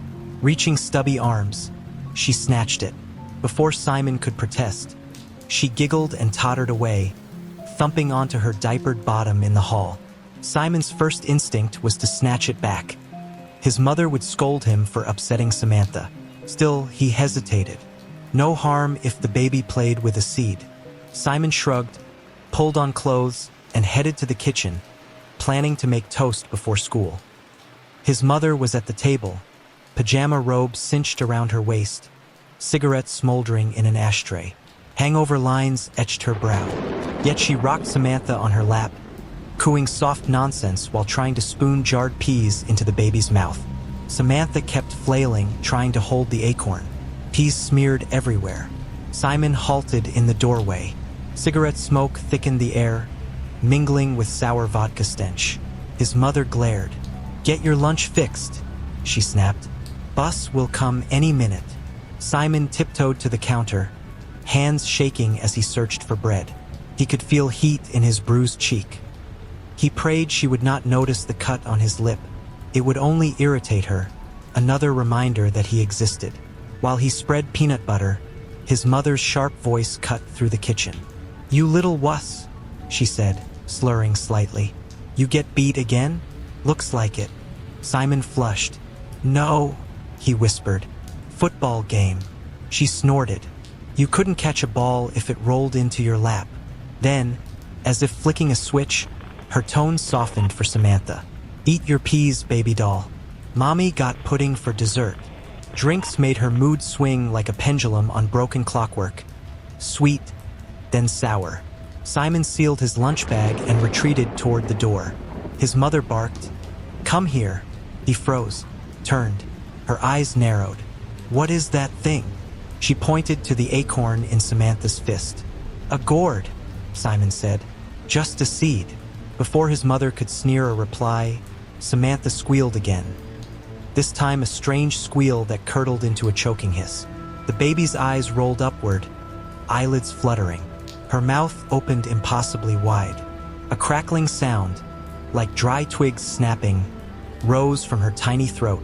Simon's heart hammered. The acorn dropped from Samantha's grasp, rolled off her chubby thigh, and clattered on the table. A perfect round hole had appeared in its side. His mother yelled, "What have you done?" Simon couldn't speak. The baby's mouth kept widening. Something black and shiny crept onto her tongue. A spider, bulbous, legs jointed like black sewing needles. Simon felt his own scream stuck behind his ribs. Another spider followed, then another. They crawled across Samantha's cheeks, over tiny lips, down her drooling chin. His mother shrieked, lurching backward. Spiders skittered along her arms. One crawled across her collarbone into the open collar of her robe. She slapped wildly, but more emerged, dozens spilling from Samantha's mouth like living ink. Time slowed. Simon stared, numb, as the swarm crawled over his sister's face. Samantha's eyes no longer moved. Her skin looked strangely transparent. Beneath, something wriggled. Spiders swarmed into the folds of his mother's robe, disappearing under fabric. She screamed again, high and raw. Simon slammed through the back door, out into the yard, while rising in his throat. He ran until his lungs blazed, until the house seemed small behind him. He collapsed near the sagging fence by the road, sobbing. He did not stop until he tasted salt and iron and dirt. When tears subsided, he found himself staring at the acorn still clutched in his fist. Wait, hadn't he left it on the table? He opened his palm. There it was, hollow, light, drained. He shuddered. The day blurred. Police cars came. Ambulance lights pulsed red across cracked siding. Neighbors gathered. Simon's mother sobbed on the porch wrapped in a blanket, face blotched and swollen. No one spoke to Simon. He stood in the yard beneath a maple tree, sweater sleeves pulled over his fists. The acorn lay heavy in his pocket again. Later, how much later he could not recall, he entered the house to pack a small backpack. His father's old photograph, 2 shirts, a peanut butter jar, 3 spare socks. He moved silently through hallway shadows. Samantha's crib was empty. In the living room, his mother slept on the couch, mouth open, tear tracks shining on her cheeks. Simon stepped outside. The street lamp hummed. He walked south, the sweater warm on his shoulders, the acorn clacking softly with each step. The cemetery gate received him as if expecting his return. Lantern light glowed again at the caretaker's cabin. Henry stood on the porch, pipe in one hand. He said nothing. Simon crossed the yard and climbed onto the porch. Henry looked at him, eyes gentle. "Come in," he said. He opened the door wider. Simon entered and placed the acorn on the mantel beside the cedar painting. Henry glanced at it, raised an eyebrow, but said nothing. Simon whispered, "Not her fault," as if that answered every question that mattered. Henry merely nodded. The fire crackled. Henry fetched blankets, laid one over the boy's shoulders, then sat in the second armchair.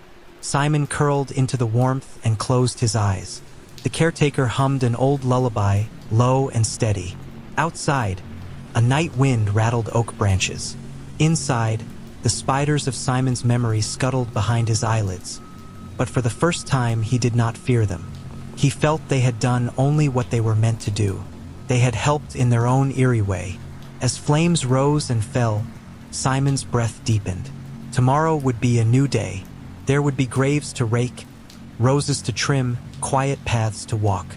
Perhaps Henry would let Simon help, learn the work of care and remembrance. The thought rooted itself in his chest, firm as an oak seed. Before sleep pulled him under, Simon heard Henry's soft voice, almost like a prayer. "Rest, my boy. Ghosts look after their own." Oh. Oliver Kingsley left the tall glass tower of Cromwell and Price at 5:30. The exact moment dusk slid across the city like a heavy curtain tugged by invisible hands. At his back, the mirrored windows of the office block still glimmered with a last trace of red sun. But on the streets below, everything was turning gray, the color of pigeons' wings and yesterday's newspaper.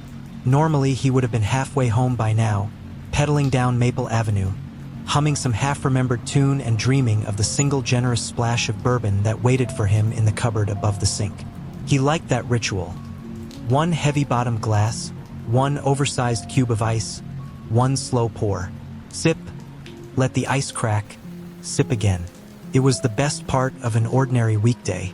Tonight, though, nothing had gone according to plan. The blame lay squarely with Ryan Miller, best friend, habitual do-gooder, and persistent anchor around Oliver's neck. While Oliver preferred to slide unnoticed from the building exactly at 5, Ryan believed they should volunteer for every request that passed within earshot. That afternoon, Linda from accounts had sighed that her new desk still sat in the hallway, and she had no idea how she would maneuver it into her tiny office. Ryan's eyes had lit up, and Oliver's stomach had sunk at the very same moment. The next 2 hours became a sweaty blur of lifting, pivoting, and dragging filing cabinets while dusk pressed itself against the windows outside. By the time Linda clapped and told them she could never have managed without their help, the sun was gone and only a smear of violet showed over the rooftops. Oliver had pink hair, not strawberry blonde or rose gold, but true bubblegum pink, bright as summer cotton candy and just as unruly. On top of that, he wore black round sunglasses at almost every hour of the day, expensive lenses framed in thick plastic, polished so carefully that when he checked them at noon, he could always see his own astonished expression staring back. The hair was a choice, the sunglasses were a necessity, and together they made him the sort of person other commuters glanced at twice. Most did not stare openly. Nothing shocked a big city anymore, but Oliver felt their quick looks touch him like drips of cold rain. He barely cared. The glasses had saved his sanity. Let strangers gossip if they wished. He wheeled his old bicycle from the alley beside the office. It was a vintage one-speed with a battered tin bell and faded green fenders. The bell had not worked in months, but Oliver still liked the feel of the handle beneath his palm. He swung one leg across the frame and started south, shoulders hunched against the creeping chill. With every passing block, the daylight thinned. When it grew too dim, the street lamps would flicker alive, each bulb buzzing for a second before steadying. Oliver knew how the sequence would go. First the lights near the train station, then the ones outside the open-late pharmacy, then, after a delay long enough to make people tap the buttons on their phones, the row in front of the public library. He could have reached his apartment in 15 minutes if he rode hard. Yet each minute mattered because sooner or later darkness forced a choice he dreaded. At the corner of Rivorton and Haley, the pavement turned patchy. Tires rattled over potholes. Oliver's front wheel skidded on loose gravel and he cursed under his breath. The word tasted sharp. He braked, planted one sneaker on the ground, and inhaled. The evening air carried four overlapping scents: exhaust from a passing bus, greasy pepperoni drifting from the pizza shop, damp autumn leaves that wind skated into gutters, and something else. Faint, metallic, like the cold side of a coin pressed against your tongue. That last smell always surfaced when his heart climbed toward panic. He straightened, rolled the bike to the shoulder, and leaned it against a wrought iron fence that rimmed one of the city's decorative flower beds. Petunias and ornamental grasses rustled in brown clumps. Nothing bloomed this late in the season. Streetlights had not yet snapped on, but it was nearly too dark to see the cracks in the sidewalk. Oliver reached for the earpiece of his sunglasses, hesitated, then pulled them off. He held them at arm's length for a moment, reluctant to fold them as though folding might feel like surrender. The lenses caught the last smear of violet sky and reflected it back like bruised glass. No way around it. Once the lamps lit up, the tint would blind him. He placed the glasses in the breast pocket of his denim jacket, buttoned the flap, and let his eyes adjust. The city looked the same at first. Brick row houses on one side, a shuttered laundromat on the other, distant glow from a convenience store sign flickering green and orange. But Oliver knew the difference would reveal itself if he stared too long. He lowered his chin, letting his gaze rest on the shoelaces of his sneakers. Rule 1, keep eyes down. Rule 2, move quickly. The third rule he whispered to himself for courage: do not talk to anything that should not be there. Something shifted above the second-floor windows of a residential building across the street. A shadow peeled away from an old chimney and stretched along the cornice, slippery as oil on water. It slid across bricks until it reached a glass pane, then seeped inside without sound. Oliver did not pause. He had grown up calling such things heralds because their arrival preceded death. When he was 8, he watched one crawl through the mail slot of an apartment across from his mother's flat. 2 nights later, the elderly tenant suffered a silent stroke and was found only when neighbors smelled gas. As far as Oliver could tell, heralds never noticed him if he kept his head down. Only sunglasses guaranteed safety, but caution helped. From the bus stop came a burst of delighted laughter, a child's uninhibited cackle that carried down the block. Oliver glanced despite himself. A family of 3 waited beside the route map: mother, father, little girl perhaps 6 years old. She wore bright yellow rain boots dotted with cartoon frogs even though the evening was dry. 2 blonde braids bounced on her shoulders. She laughed at something her father whispered, then swung around and locked eyes with Oliver. He froze. The child's face held only mirth, but her eyes were deep black, as bottomless as the sockets in an old painting of a dead saint. Oliver felt his stomach lurch. When the girl's smile faded and her head tilted, as if a curious creature behind those eyes peered out, he spun away and gripped the handlebars of his bicycle. The encounter left a film of dread across his skin. Families rarely recognized the signs until it was too late.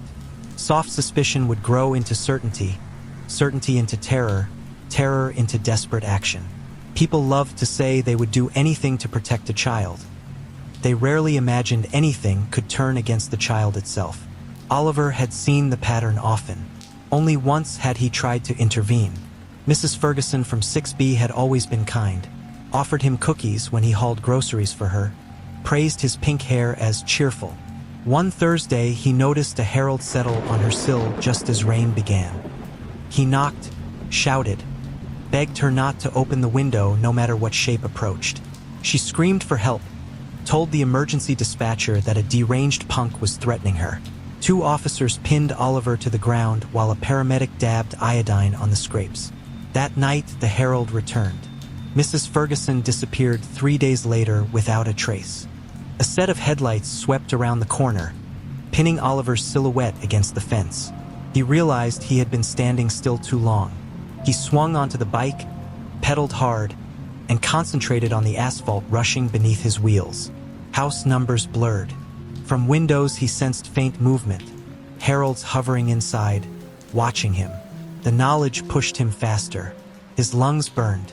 He repeated another mantra: "They can't see me if I don't see them." In truth, he knew it was only half true, but half true comforted more than no comfort at all. The city around him changed as he neared his neighborhood. Victorian row houses gave way to narrow brick huddles with sagging porches, their gardens filled with plastic flamingos and cracked fountains. A stray cat darted across a yard, eyes flashing gold before vanishing under a car. Oliver rolled to a stop in front of an aging duplex wrapped in ivy. He wrestled his bike up 3 chipped steps, unlocked the door, and slipped inside. The foyer smelled of floor wax and faint mold. Light from a single bulb made the hallway look jaundiced. Safe, he thought, for now. Up the narrow flight of stairs, 2 at a time because he had always believed haste discouraged anything following unseen. Then into his apartment. He shut the door, slid both deadbolts, and only then breathed properly. He flicked on the overhead light. His small living room conformed to its usual pattern. Sagging sofa inherited from college roommate, chipped coffee table, stack of vinyl records leaning against the thrift store turntable. The lamp beside the sofa wore a shade covered in doodles. Lizzie's handiwork during a Sunday spent drinking cheap wine and listening to Bowie. Familiar objects grounded him. He moved to the kitchenette, poured tap water into the ice mold he'd emptied that morning, then freed a single square he'd set earlier. The freezer door stuck. He yanked harder until it squeaked open. He placed the ice cube in his heavy tumbler, fetched the bottle of Kentucky bourbon from the top shelf, and poured exactly 2 fingers. The liquid washed amber over the ice, fissures cracking through the cube. He lifted the glass in a silent toast to no one and drank.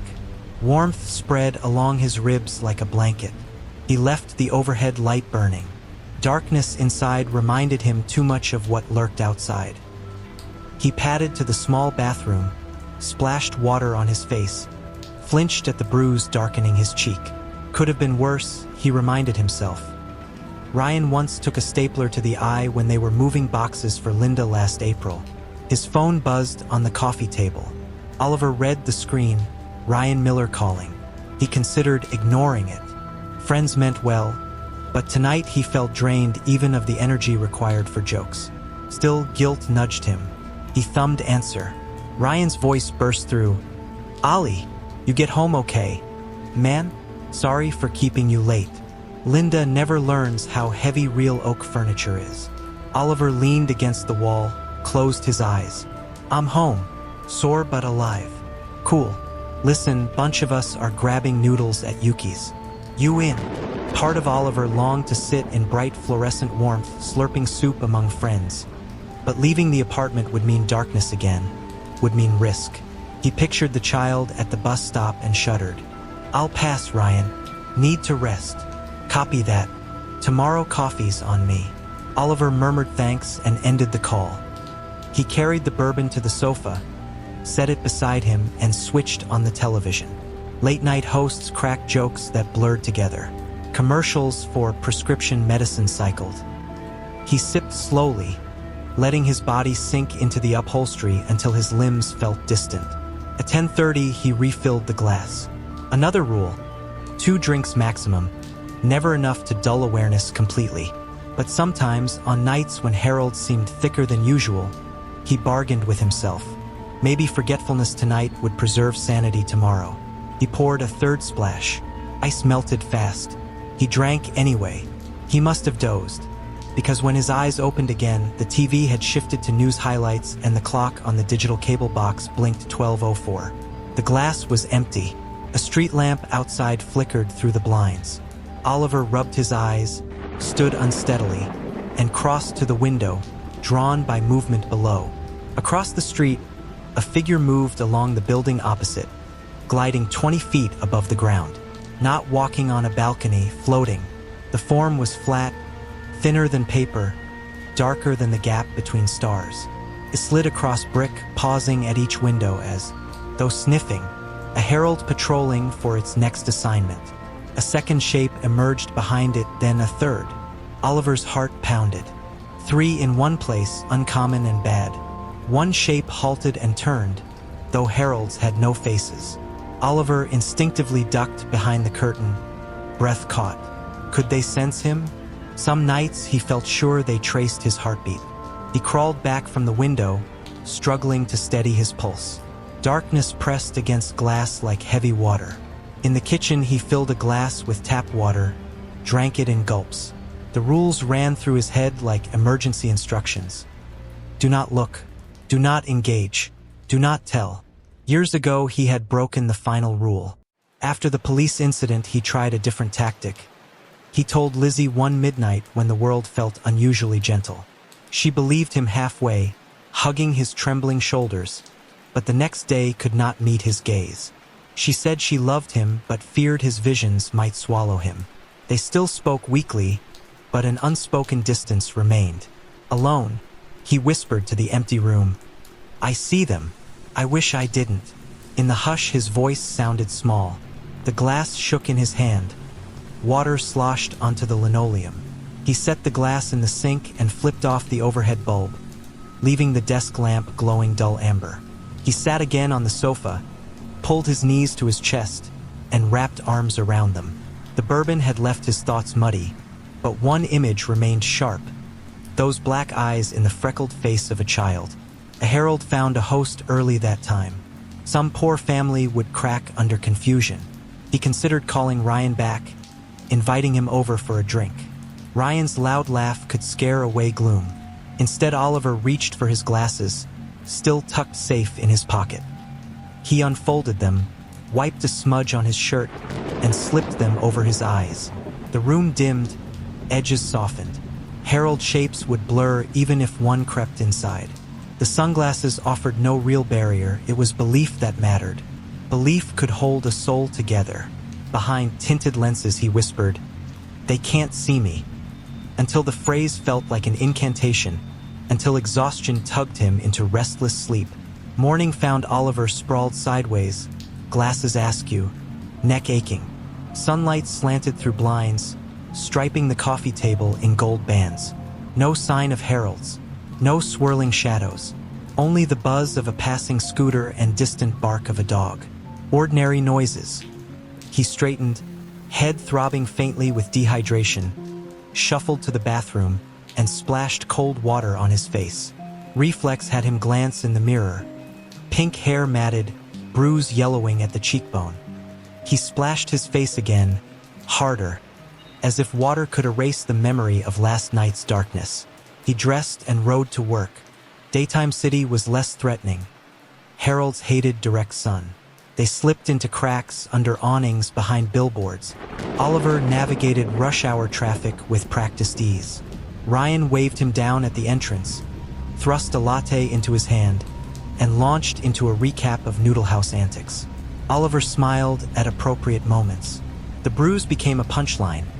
Ryan joked that Linda owed them hazard pay for manual labor. At lunch, Oliver sat alone on a bench behind the building, reading messages on his phone. News homepage. Family found dead in suburban apartment. Suspected carbon monoxide leak. Apartment address directly across from the nighttime bus stop. Oliver's stomach churned. He folded the phone, squeezed eyes shut, and pressed sunglasses tighter against his temples. After work, he insisted on leaving promptly at 5. Ryan teased him but accepted. Oliver pedaled home under clear afternoon light. He planned supper, maybe eggs, maybe leftovers. He did not plan on stopping, did not plan on removing his glasses, yet near Haley Street his front brake screeched and he dismounted. A woman knelt near the wrought iron fence, tears streaking her cheeks. An older man in overalls tried to comfort her. Behind them lay a bundle wrapped in a white sheet. Paramedics hovered. Oliver guessed a dog, maybe struck by a car. The sheet moved, very small movement. A paramedic murmured, "Still breathing." The woman sobbed harder. Oliver felt a pull in his chest. Maybe he could help. Then he saw it. A herald perched on the ambulance bumper, shadow fingers stretching toward the sheet, brushing it tenderly as if introducing itself. Oliver spun away, heart hammering. He could not help. He could not stop it. He climbed on the bike and pedaled home so hard his thighs burned.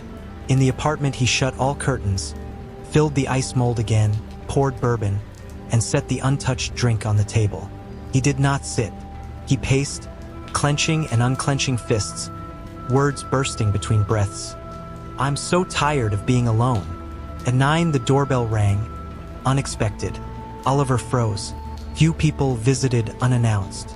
He tiptoed to the peephole. Ryan stood in the hallway, hair wind-tousled, expression worried. Oliver opened the door, forced a smile. "Didn't want you spending another night alone," Ryan said. "Thought we could watch that dumb sci-fi marathon." Oliver blinked.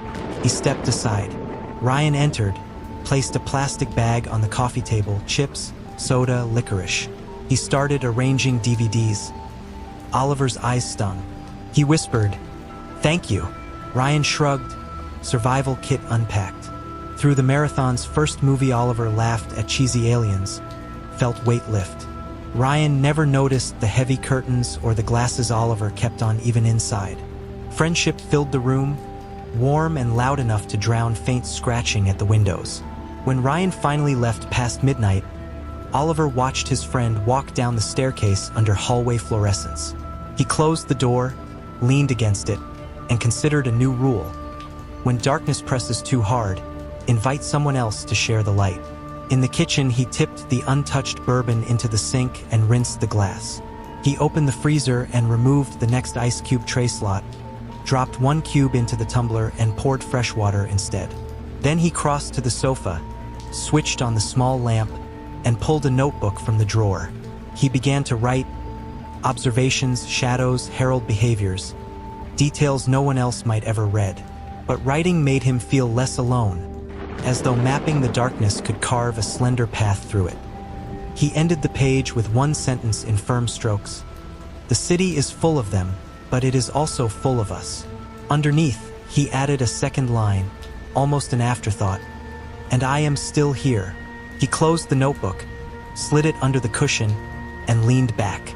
Sunglasses still shaded his eyes, but behind them he let his eyelids sink. Beyond the curtains, night deepened. Creatures prowled. Mothers shushed babies. Fathers hurried home. Oliver breathed in, breathed out. For one more night, he would rest. Tomorrow, the rules would matter again. Tonight, he allowed himself a brief dream of a world where heralds existed only in stories and little girls' eyes stayed bright and human. In the dream, he walked that world without glasses, smiling at any passerby, and no one watched from the corners, waiting to claim a life.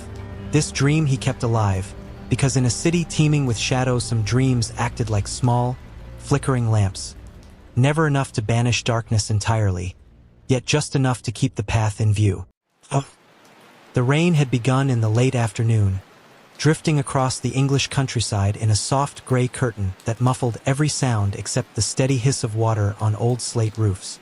John and Emily Turner, an American couple who had been living in London for a few years for John's work, guided their hired moving van along the winding road toward their newly purchased home. It was, by any modern standard, a castle. Moss-striped stone walls, pointed towers, lead-lined windows, and a gate that creaked like something out of a radio drama whenever the breeze passed through. They had discovered the property during a weekend drive, fallen in love with its romantic silhouette, and, because the owner was desperate to sell, bought it for a fraction of what they had expected any historic estate might cost. Their plan was simple: restore a few rooms, run a bed and breakfast on summer weekends, and give their two children, 7-year-old Henry and 9-year-old Lila, a childhood worthy of storybooks. Even the steady downpour on move-in day felt charming, a scene pulled straight from a cozy novel. The family's first hours in the castle were filled with practical commotion. Lugging boxes through yawning doorways, spreading quilts on unfamiliar beds, hunting light switches hidden behind heavy drapes. The interior smelled of age. Candle wax, old plaster, a hint of wood smoke, and something like dried lavender that might have clung to the stones since Queen Victoria's time. The children scampered along echoing corridors, voices bouncing off barrel-vaulted ceilings, while John wrestled furniture into place and Emily made lists of repairs on a yellow legal pad. During all that motion, no one gave much thought to the world outside the thick walls or to whatever stories the local villagers had half-jokingly hinted at when the Turners signed the deed. Thunder rolled far beyond the hills, and the wind rattled the ivy against the tallest windows. Yet each creak felt like part of the expected soundtrack of a gloriously antique home. That first afternoon, the family's excitement carried them well past dinner time, and fatigue set in just as the power blinked once, twice, and then held steady. Emily gathered everyone in the great hall, an enormous chamber with a stone fireplace tall enough for Henry to stand inside, lit a cascade of chunky pillar candles, and unpacked a picnic supper she had prepared back in London. Roast chicken, buttered rolls, slices of cheddar, and a jar of strawberry preserves. Rain pattered against stained glass insets, and the flicker of candles painted the vaulted ceiling in warm orange shadows. By any measure, it was a perfect memory in the making, until Lila froze mid-sentence, fork halfway to her mouth, eyes wide as the colored glass behind her. "Mom," she whispered, "did you see that horse?" Emily followed her daughter's gaze to the far end of the hall, where a set of carved oak doors stood ajar. A draft fluttered the candle flames, but Emily saw nothing except darkness beyond the threshold. John raised an eyebrow at his wife and shrugged, silently mouthing, "Imagination!" They resumed eating, though an odd hush settled over the table, as if the stones themselves were listening. Later that same evening, lightning flashed through the narrow windows of the children's bedroom. The siblings, more tired than they realized, had almost drifted off when a clatter in the hallway jolted them awake. In the silvery strobe of the storm, they watched a riderless shape, tall, gleaming, and somehow headless, glide past their door. The figure sat upon a horse so thin its ribs shone like lantern slats. In one gauntlet hand, the apparition lifted a helmet, bowed with theatrical politeness, and then vanished as the lightning faded. 2 heartbeats later, the children tore down the corridor, bare feet slapping chilled stone, screaming for their parents. Emily listened to their story, squeezed together inside the master bedroom, rain still drumming on the roof, and wrapped both kids in the duvet. She traded a quick, anxious look with John, but told Henry and Lila it had to be a dream. England, after all, was full of legends. Knights, smugglers, ghostly monks. Every bump in the dark could spark a child's fancy. Eventually, the children's sobs softened to sniffles, and the family drifted into uneasy sleep, comforted by the thunder's steady pulse. The following morning dawned clear and bright, as if the storm had been an illusion. Sunlight spilled through lace curtains, and Emily almost convinced herself the night's terror was nothing but overexcited imagination, until she found muddy hoof prints on the foyer tiles. They were narrow and oddly pointed, unlike any modern horseshoe, and they stopped abruptly at the bottom of the wide staircase. She scrubbed the prints with warm water and tried to smile when the children asked if the headless knight would return. "Only in fairy tales," she assured them, wondering why her voice sounded hollow in her own ears. Days passed. The Turners unpacked, hung pictures, discovered secret cupboards where gardeners had once stored twine and tin tags for roses. Yet oddities continued. Lila's dolls shifted position on the shelves when no one was looking. Henry's model airplane was found hanging from a chandelier 40 feet above the dining table. Doors they were sure they had locked stood open in the morning, and rooms turned icy cold even when sunshine lay across the windowsills. Each incident could be rationalized: loose hinges, overactive imaginations, drafts in ancient walls, but the pile of explanations grew until it felt heavier than fact. 3 weeks after move-in, both children woke with fevers high enough to worry any parent. Emily rushed them to the nearest clinic, where doctors treated the symptoms but found no clear cause. Antibiotics brought the temperatures down temporarily, yet as soon as the children returned to the castle, the fevers flared again. Pale cheeks, dark circles beneath anxious eyes. Lila and Henry faded like watercolor left in sun. Emily barely slept, taking turns with John to sponge their foreheads, whispering encouragement neither parent fully believed. On one gray Wednesday, while leaving the clinic after yet another urgent visit, the family walked through a small open-air market that sprang up every Wednesday beside the bus station. Stalls spilled over with used paperbacks, garden tools, fresh scones wrapped in waxed paper. Near the far corner stood an elderly Romani woman selling bracelets made of twisted wire and polished stones. Colorful scarves cascaded from her shoulders, and her gaze settled on the children with sharp intensity. She beckoned Emily closer, speaking in an accent thick with rolling Rs and crisp vowels. "Your little ones," she said, touching her own chest as if feeling a phantom ache, "have shadows clinging to them, John stepped forward, eyebrows knitting. They're ill, yes, but we're under a doctor's care. Doctors treat the body, the woman replied quietly. But what drains your children is older than medicine. Something in your home feeds on breath and laughter. If nothing is done, the small 1 inch, she nodded toward Henry, will not see the turning of 2 seasons.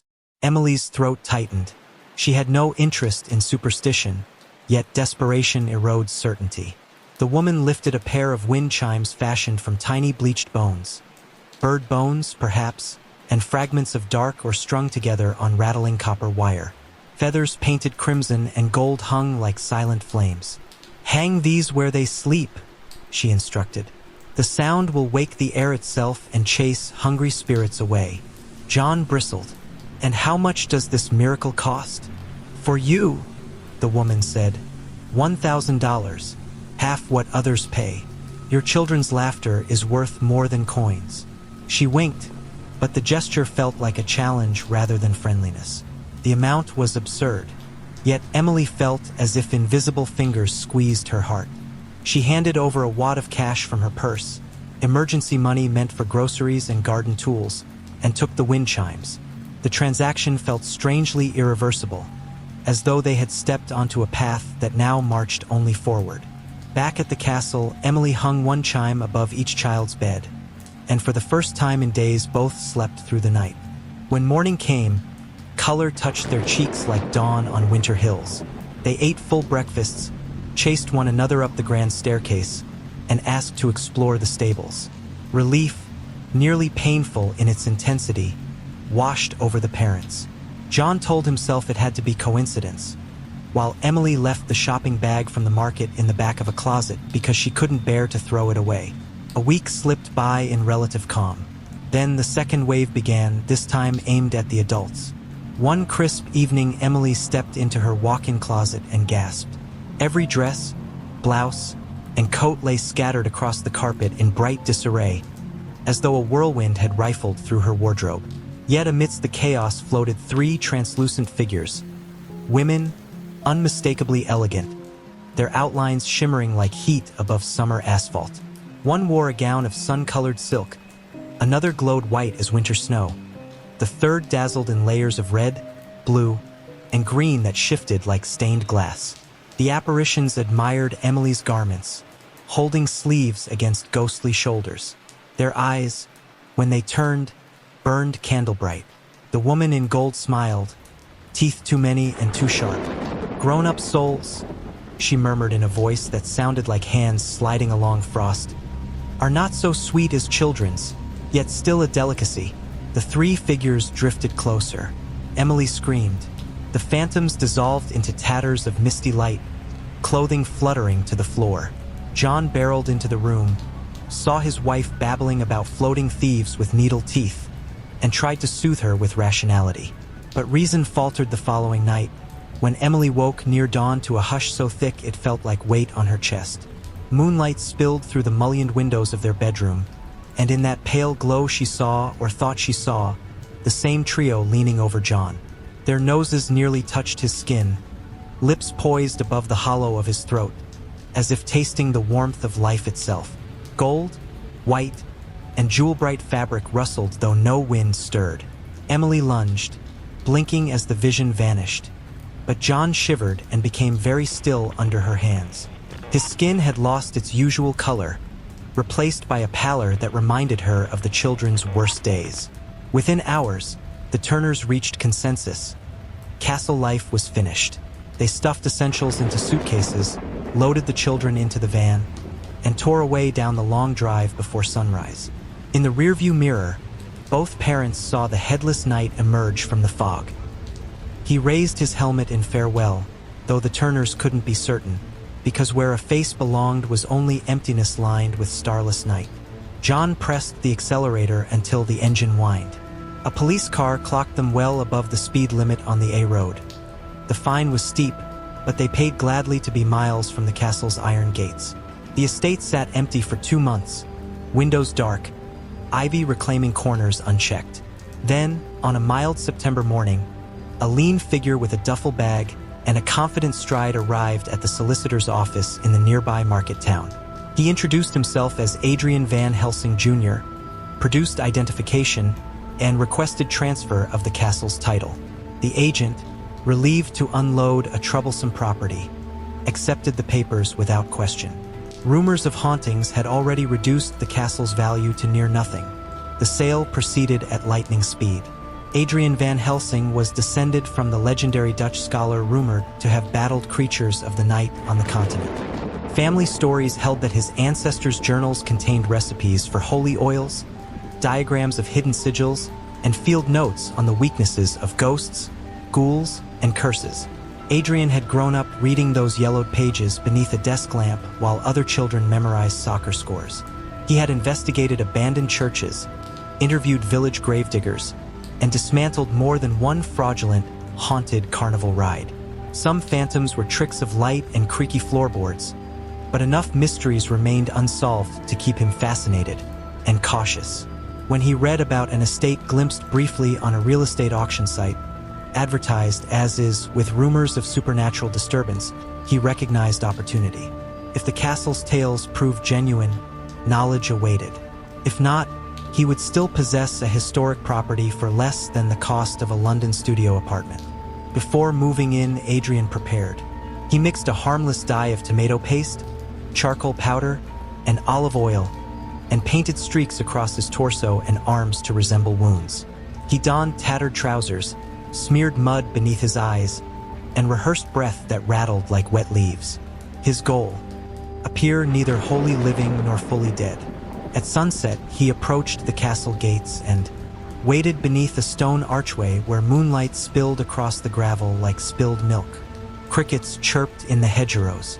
Adrian hummed in low tones, adjusting to the silence that always blankets old places after dark. When the hour grew late enough that his breath clouded, a metallic clop echoed between the towers. The headless knight emerged, spectral armor gleaming dull silver, reins dangling from skeletal fingers. The horse stopped a few yards from Adrian, snorted unscented mist, and the figure twisted as though examining the stranger despite lacking eyes. "You carry no heartbeat," the knight's voice rang, hollow as wind through a keyhole. "Who stands at this gate?"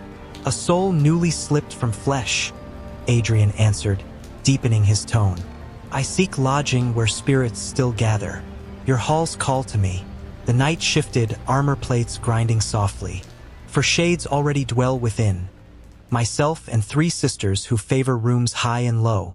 Our hunting ground lies empty now that living blood no longer walks these corridors. Why should we share what little remains?" Adrian forced a rattling sigh. "The family fled, but not forever. I've heard whispers a new owner will soon arrive. More living hearts for all. If you allow me to bide my rest within your walls." "Perhaps," the knight mused. "Tell me what you know of my sisters." Adrian recited the questions he had prepared. "The maiden in yellow, does she still haunt the innermost storeroom on the 3rd floor?" "Goldie claims it," the knight replied, faint pride lacing empty words. "And the lady robed in white, does she keep to the water room on the 1st floor?" "Silveria lingers near the old cistern." "And the prism-robed jewel? Is she above them all, near the rafters?" "In the attic," the knight confirmed, chain mail rattling like distant hail. Adrian bowed low. "Then grant me leave to fetch my coffin and candles. At dawn I shall make myself at home." The knight, perhaps swayed by companionship, inclined his torso in agreement and guided his gaunt horse back through the shattered doors. Only when the apparition vanished did Adrian permit himself a real breath. Next morning, sunlight gilded dew on weed-encroached lawns as Adrian returned in ordinary clothes, notebook in hand. Room by room, he mapped the castle. Footprints of dust marked where unseen skirts had brushed floorboards. Watermarks formed shapes like finger smears on cold glass.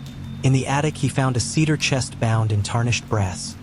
Inside, rolls of velvet glowed with embedded gems, sapphires, garnets, peridots sewn into once magnificent court dresses. In the 3rd floor storeroom, crates overflowed with gold bracelets, rings, and a delicate crown whose points resembled lily petals. Near the cistern in the basement laundry, a box packed with spoons, tureens, and candlesticks shone polished despite the years. Adrian understood. Goldie, Silveria, Jewel. These names were not poetic nicknames given to specters but references to the very riches they once guarded. Perhaps the women had been seamstresses who hid contraband jewels during a war, or aristocrats murdered for their dowries. Maybe they had never existed as humans at all. In any case, the treasure anchored their presence. Remove the anchor, and the spirits would follow the glitter into history. Working alone, Adrian hauled each chest onto a garden trolley, covered them with tarps, and drove them to a reputable auction house. The sum realized was staggering, enough to fund restorations, utilities, and a sizable charitable trust besides. Payment came in discreet wires, and for a fortnight the castle lay undisturbed, as though holding its breath. Only one challenge remained: the night. Adrian suspected the armored phantom's true tether might be something humble rather than heroic, and his hunch focused on the ballroom where dances once echoed. Dust-draped chairs circled the cracked parquet floor. One oak chair sagged under the weight of centuries, its backrest split clean through as if struck by a sword. On closer inspection, Adrian noticed dark stains at the fracture. Old blood? Theatrical paint? He felt the cold hush deepen, sensed a gaze despite no eyes to see. That was confirmation enough. Lifting an axe he had brought, Adrian muttered an apology. Knighthood retained dignity even in death, and swung. Timber splintered. A gust of chilled air whooshed past his cheek, and the room brightened as if clouds had shifted from the sun. He carried the fragments to the fireplace and fed them to flames that leapt bright blue before settling into calm orange. A sigh, deep and final, rustled the faded draperies. No hoofbeats echoed after. Storms visited in the days that followed. Wind sighed through broken chimneys, but no laughter whispered in closets. No footprints marred fresh wax on hallway floors. Adrian slept deeply, woke early, and set about refurbishing the castle in measured stages. Repairing roof tiles, rewiring sconces, planting lavender along paths where nettles once grew. He invited local tradespeople, paid fair wages, and brewed tea for them in the great hall where candlelight once shadowed children's nightmares. Some evenings he sat at the broad hearth, reading his ancestors' diaries aloud into the hush, half expecting a phantom listener's response. The silence felt companionable rather than ominous. Yet even scholars of the strange must mind legacies. Adrian donated a share of his newfound wealth to the village school, endowing a library so that children might travel worlds safer than the one his castle had almost become. He funded repairs to the clinic where Henry and Lila had lain feverish and anonymous. And he kept a single feather from the bone wind chime, pinned inside a journal, a reminder that not every superstition is folly and not every shadow lies. If you visit the castle today, now listed in glossy travel magazines as Hawthorne Keep, you may find tour guides who speak of secret treasures discovered by a reclusive historian. They show visitors where ancient chairs once stood and where tapestries now brighten corridors. They do not mention headless knights or women in gowns of fog, yet guests sometimes report an odd hush in the ballroom, a hush that feels like a courteous bow from one era to another. When wind tangles the gardens at dusk, chimes stitched from fresh willow and bright ceramic tinkle softly, a cheerful echo of darker charms long since carried away. As for the Turners, they settled in a modern cottage by the sea, where gulls replace ravens and windows lock without argument.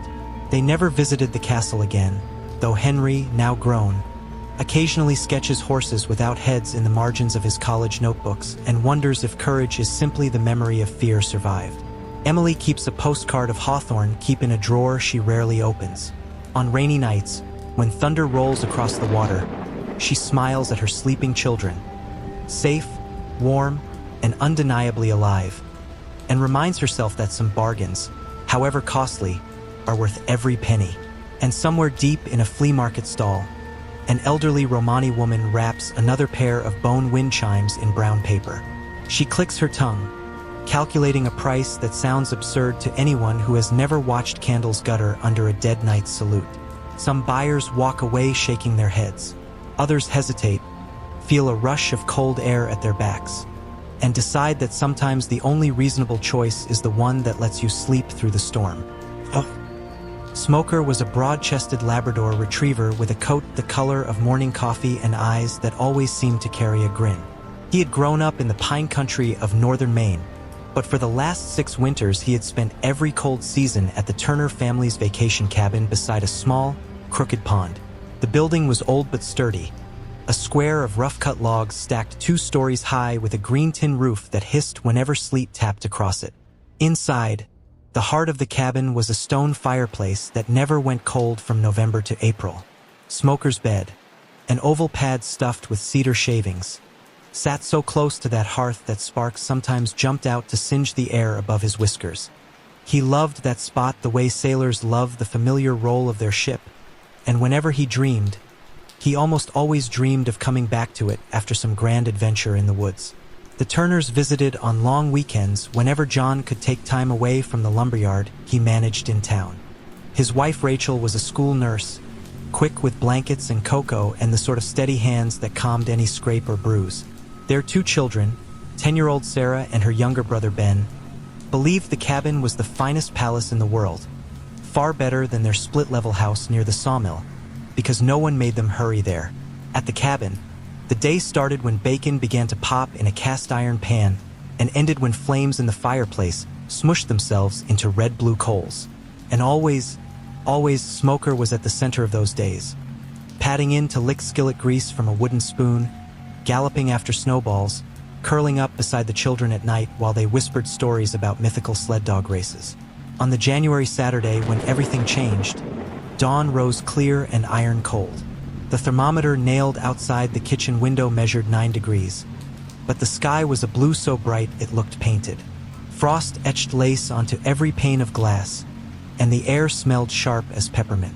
In the main room, Rachel mixed pancake batter while John clanged the ash out of the grate and fed 2 split birch logs into the fireplace. Sarah and Ben pulled on wool hats and stamped their feet, waiting for Smoker's leash to rattle because that was the dog's signal. Or so they believed. That breakfast was almost ready. Smoker, for his part, was already at the front door. He shifted from paw to paw, nails clicking on the old floorboards. The cabin's interior swirled with scents he adored. Maple syrup heating on the stovetop, coffee grounds blooming in hot water, with smoke curling up the chimney. But there was another scent outside that tugged him harder. A fresh winter smell full of promise and powder. The smell of snow untrampled since yesterday's storm. When John finally swung the heavy door open, Smoker bounded into a world of white glare and dazzling hush.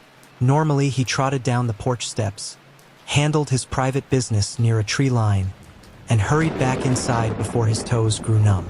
This morning, though, something streaked across his peripheral vision at the exact moment he lifted one leg. A flash of movement, bright white against brighter snow. A rabbit, almost invisible except for the quick flick of its ears, darted from beneath a bramble thicket.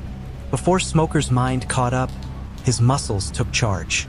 The Labrador sprinted, long tail cutting sideways for balance, heart hammering behind his ribs. Snow sprayed under his paws and the air split in cold sheets around his muzzle. He had chased rabbits before, but never one like this. The animal was sleek and nimble, turning sharp corners that left no tracks as if it floated. It skimmed across a field that sloped toward the pond, leaving only a faint line in the powder. Smoker's lungs burned, yet excitement lit him from nose to tail. He scarcely heard the distant shouts from the cabin porch or Sarah's small voice squealing his name. He knew only the chase, the crisp whip of wind in his ears, and the rabbit growing smaller but still there, still teasing. The pond, ringed by cattails frozen into brittle wands, had been solid last week when John drilled a hole for ice fishing. Yesterday's snowfall, however, had hidden thin patches near the center, spots where underground springs kept water restless even in deep winter. The rabbit shot straight for that center. Smoker plunged after, his paws striking the ice with hollow pops. 2 strides, 3, and then a sound like a tree branch breaking beneath heavy snow. Crack. Suddenly the world tilted and vanished. He was underwater in a blink, eyes wide open to murky green, chest squeezed by cold so ferocious it felt alive.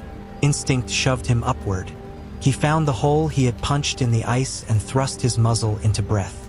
Air roared into his lungs so fast it whistled. He tried scrambling out, but the edge crumbled under his weight. Smooth ice offered no purchase, so each attempt shoved the ledge farther from him. He sank back, kicked furious circles, surfaced again. Panic echoed like distant thunder inside his skull.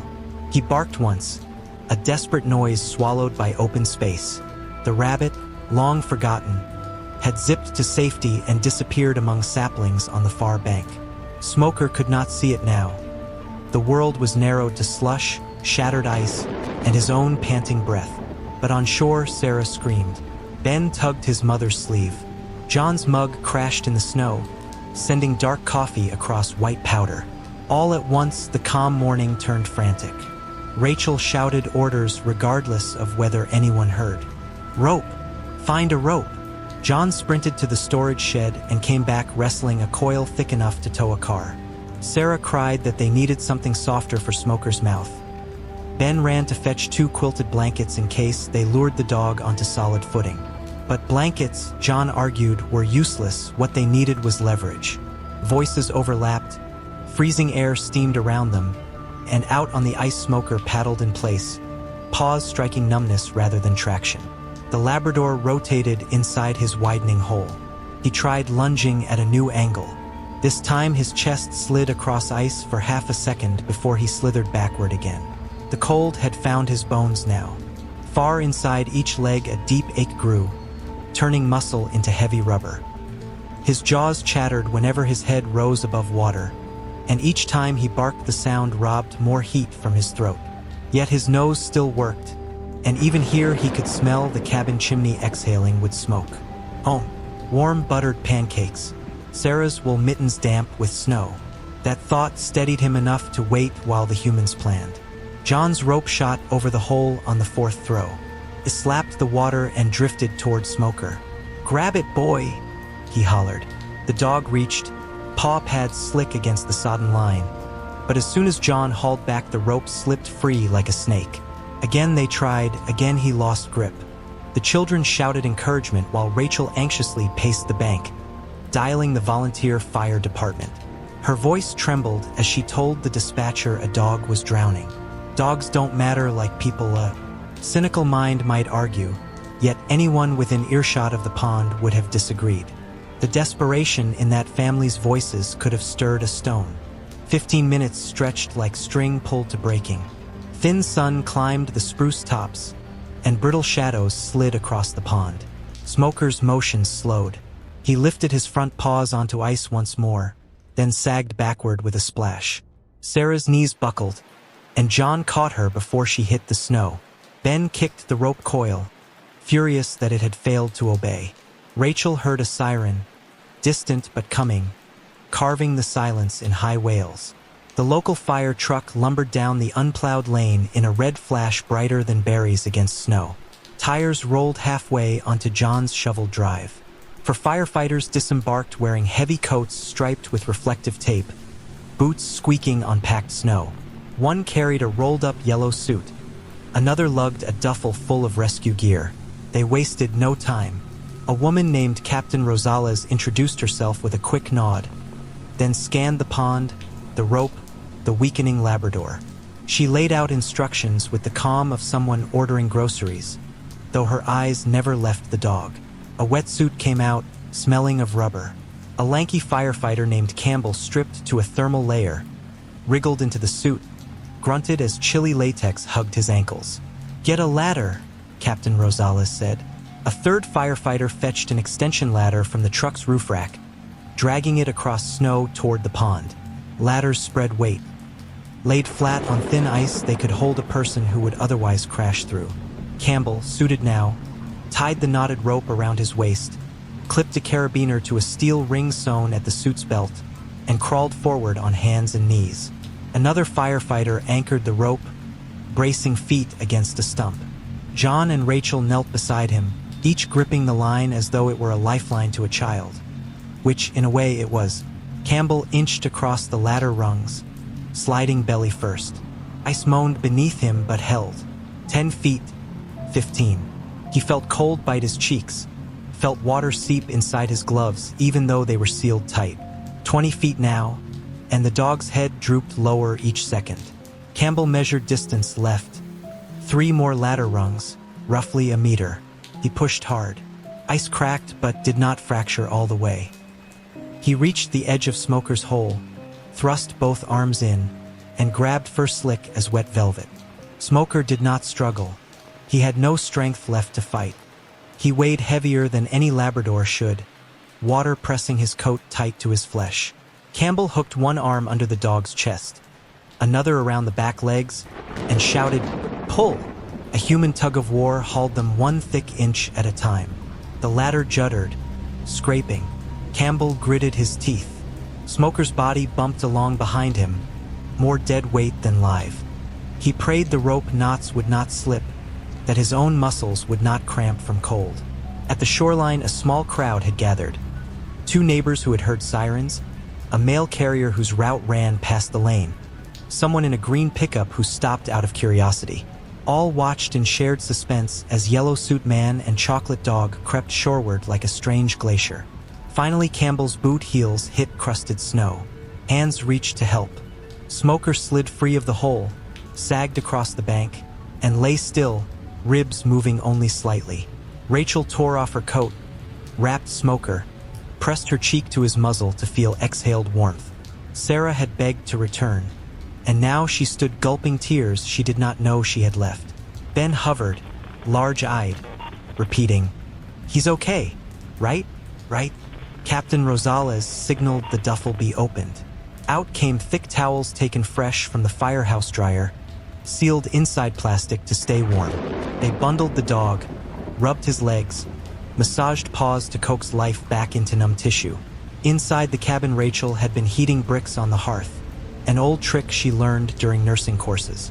Ben rushed to fetch 2 bricks now wrapped in flannel. They tucked those beside Smoker's belly and against his spine. The Labrador's eyelids fluttered. A small sigh escaped him, half whine, half relief. Rachel felt tears streak her wind-burned cheeks. John whispered, "Good boy," over and over like a mantra. Captain Rosales remained a clinical distance until she saw movement in the dog's tail. That faint thump when gratitude surfaces even through exhaustion. Then she allowed herself a thin smile.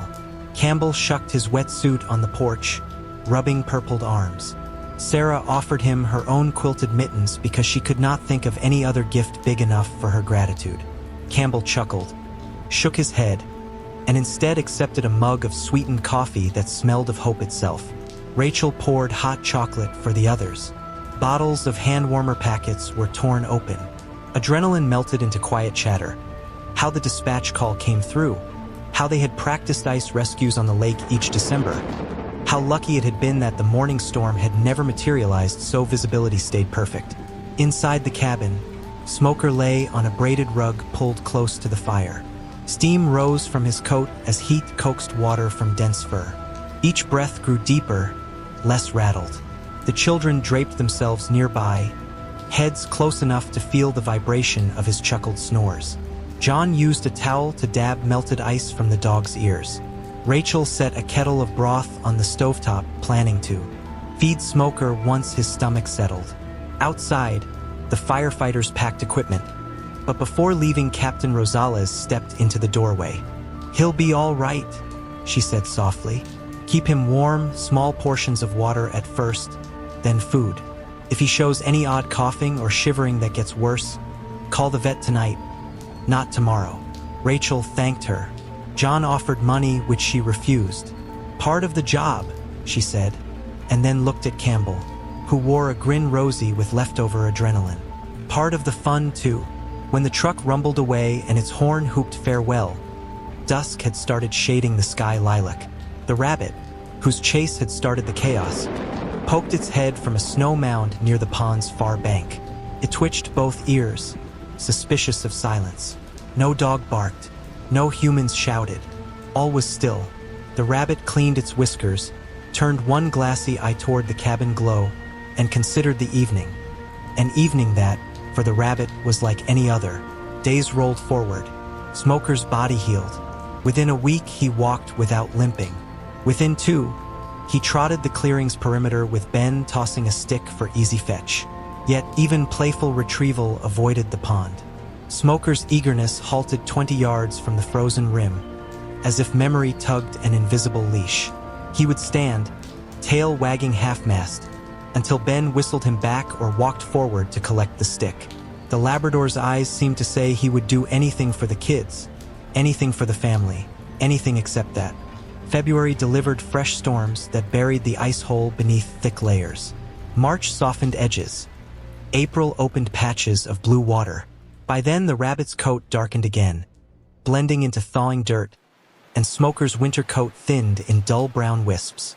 That spring Rachel planted blackberry canes at pond's edge, erecting a small wire fence not to keep wildlife out, but to remind exuberant pets and children where safe ground ended. She strung bright ribbons on the posts until leaves grew thick, and Sarah declared the pond beautiful now that danger wore cheerful colors. Smoker resumed many habits once the world warmed. Sunbathing on porch planks, thumping his tail whenever biscuits rattled in the cookie jar, trotting the main road during evening walks to smell each new tire track. Yet sometimes, on windless afternoons, he padded to the pond's bank and sat. The ice had long since melted into glassy water that mirrored sky. He would stare, ears flicking at tiny waves, nose twitching at hints of trout beneath the surface. Perhaps he recalled the shock of falling, the ache of cold that had bitten to his heart. Or perhaps he remembered the blue-coated man who reached through darkness and brought him back to light. If dogs pray, maybe Smoker's prayer sounded like one grateful breath and a promise never to chase rabbits over thin ice again. One bright June evening the family gathered beneath an orange sherbet sunset. Fireflies winked between birch trunks. Rachel carried roasting sticks, Ben hauled a bag of marshmallows, and Sarah balanced a guitar too big for her arms. John fanned tinder in a stone ring fire pit, coaxing flames. Smoker stretched at Sarah's feet while she strummed 3 proud chords. A night bird called from the woods. In that shimmering moment, everything felt both fragile and unbreakable. Winter would come again, of course. The pond would freeze. The rabbit would wear white once more. The chimney would pour with smoke across a blue-black sky. And Smoker, safe inside by the hearth, would dream. Perhaps his dream would place him back on brittle ice and inside numbing water. But pain fades in dreams, replaced by feelings more potent. The certainty of helping hands, the solid press of land beneath paws, the rush of children crowding close smelling like wet mittens and cocoa. Those were the scents he trusted, warm as glowing logs, bright as ribbons tied around blackberry posts. One weekday in late August, Sarah knelt beside Smoker before heading back to town for the start of school. She ran one hand down the Labrador's warm spine. "Be good while we're gone, buddy," she whispered. Smoker answered with a slow blink, and his tail drummed once against the floor. She leaned closer, pressing her cheek against his shoulder, and added, voice barely above breath, "Don't worry, I'll be back before the first snow." If Smoker understood, and she believed he did, he might have replied, "Remember the ice." She smiled anyway, kissed his broad head, and stood. When the truck drove away, leaving silence behind, the rabbit stepped from its burrow beyond the blackberry fence. It nosed the air, certain the dog was gone. Yet it paused at the pond's rim, ears alert, as if expecting Smoker to appear and give chase once more. Nothing stirred. The rabbit nibbled a blade of grass. Then, on sudden intuition, bounded around the pond's contour rather than over it. Even a creature built for speed learns respect for thin places. Back inside the cabin, Smoker circled his bed 3 times. One circle for caution, one for comfort, one for joy, and settled facing the cold fireplace. Rays of afternoon light slanted through a high window, turning dust motes into tiny lanterns above his muzzle. He closed his eyes and drifted toward sleep. In that drowsy space between waking and dreaming, he heard Sarah's voice echo as though carried on wind. "Smoker, it's time for dinner." He felt the tug of memory, warm stew on the stove, a human hand on his collar, the safe promise of home. And even though no supper yet waited, his tail thumped once, a soft percussion that kept time. with the heartbeat of a family forever grateful for the day a dog chose life over the lure of a white rabbit sprinting across dangerous ice. Nancy's morning began the same way it always did whenever her family stayed on their little patch of country land. She woke to the soft creak of the farmhouse's ancient timbers and the far-off call of roosters greeting the first pale silver light slipping through her curtains. Although she was only 8, she already loved the gentle routine of dawn, especially in winter, when crisp air came sneaking into the room the instant she threw back her quilt. She liked the way that air smelled. Part wood smoke from the stove downstairs, part hay from the barn, part something sharp and secret that only early hours seemed to carry. Nancy sat up, rubbed sleep from her eyes, and took a moment to admire her favorite pajamas, soft cotton dotted with tiny blue flowers, and then reached for the scarf resting on the bedpost. The scarf was thin enough to float, though warm enough to keep out the chill that liked to nibble at her neck. Its pattern of swirling reds and blues reminded her of kaleidoscope glass, and she never tired of running her fingertips along the wool's delicate weave. Her mother claimed the yarn had once been spun in Paris and somehow carried whispers of faraway streets and old stories. Nancy believed it, because the scarf made even an ordinary day feel a little bit enchanted. She looped the scarf twice around her neck, careful to keep the ends from dragging, then slipped on her red rubber Wellingtons and her favorite blue tufted overcoat. Those boots and that coat were, to her mind, the perfect colors in the whole wide world.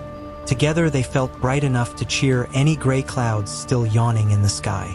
Downstairs in the kitchen, her mother was already busy, setting a kettle on the stove for tea and porridge. The kettle rattled softly, filling the room with comfortable noise. Nancy's father, his flannel shirt dusted with wood shavings from the morning's first chore, sipped coffee and read the weather report in the paper. Her brother Mick sat at the pine table, elbows propped, scrolling through an old adventure comic. He liked to pretend he was too mature for cereal games, though he never missed breakfast if it involved thick slices of toast smothered in raspberry jam. "Morning, Fancy Nancy," Mick said without lifting his eyes from the page. "Morning," Nancy answered, tugging on her mittens. She always liked to peek at the chickens first thing, especially Petunia, the proud red-feathered hen who had arrived as a yellow puffball 2 springs earlier. "I'm checking on the coop," she announced to whoever was listening. Her mother glanced over a shoulder. "All right, love. Stay out of the mud near the stream. Breakfast in half an hour." Nancy promised she would, marched to the back door, and stepped onto the frosty porch. The boards were cold even through her boots, but she hardly noticed. She crossed the yard by instinct, following the matted grass path she had traveled 1,000 times. Faint sunlight cast long, quiet shadows from the apple trees, and a single crow flapped overhead, its wings beating the chilled air. The chicken coop sat beyond the vegetable garden, a sturdy timber box painted white, though weather had stolen some shine, leaving bare wood in soft gray patches.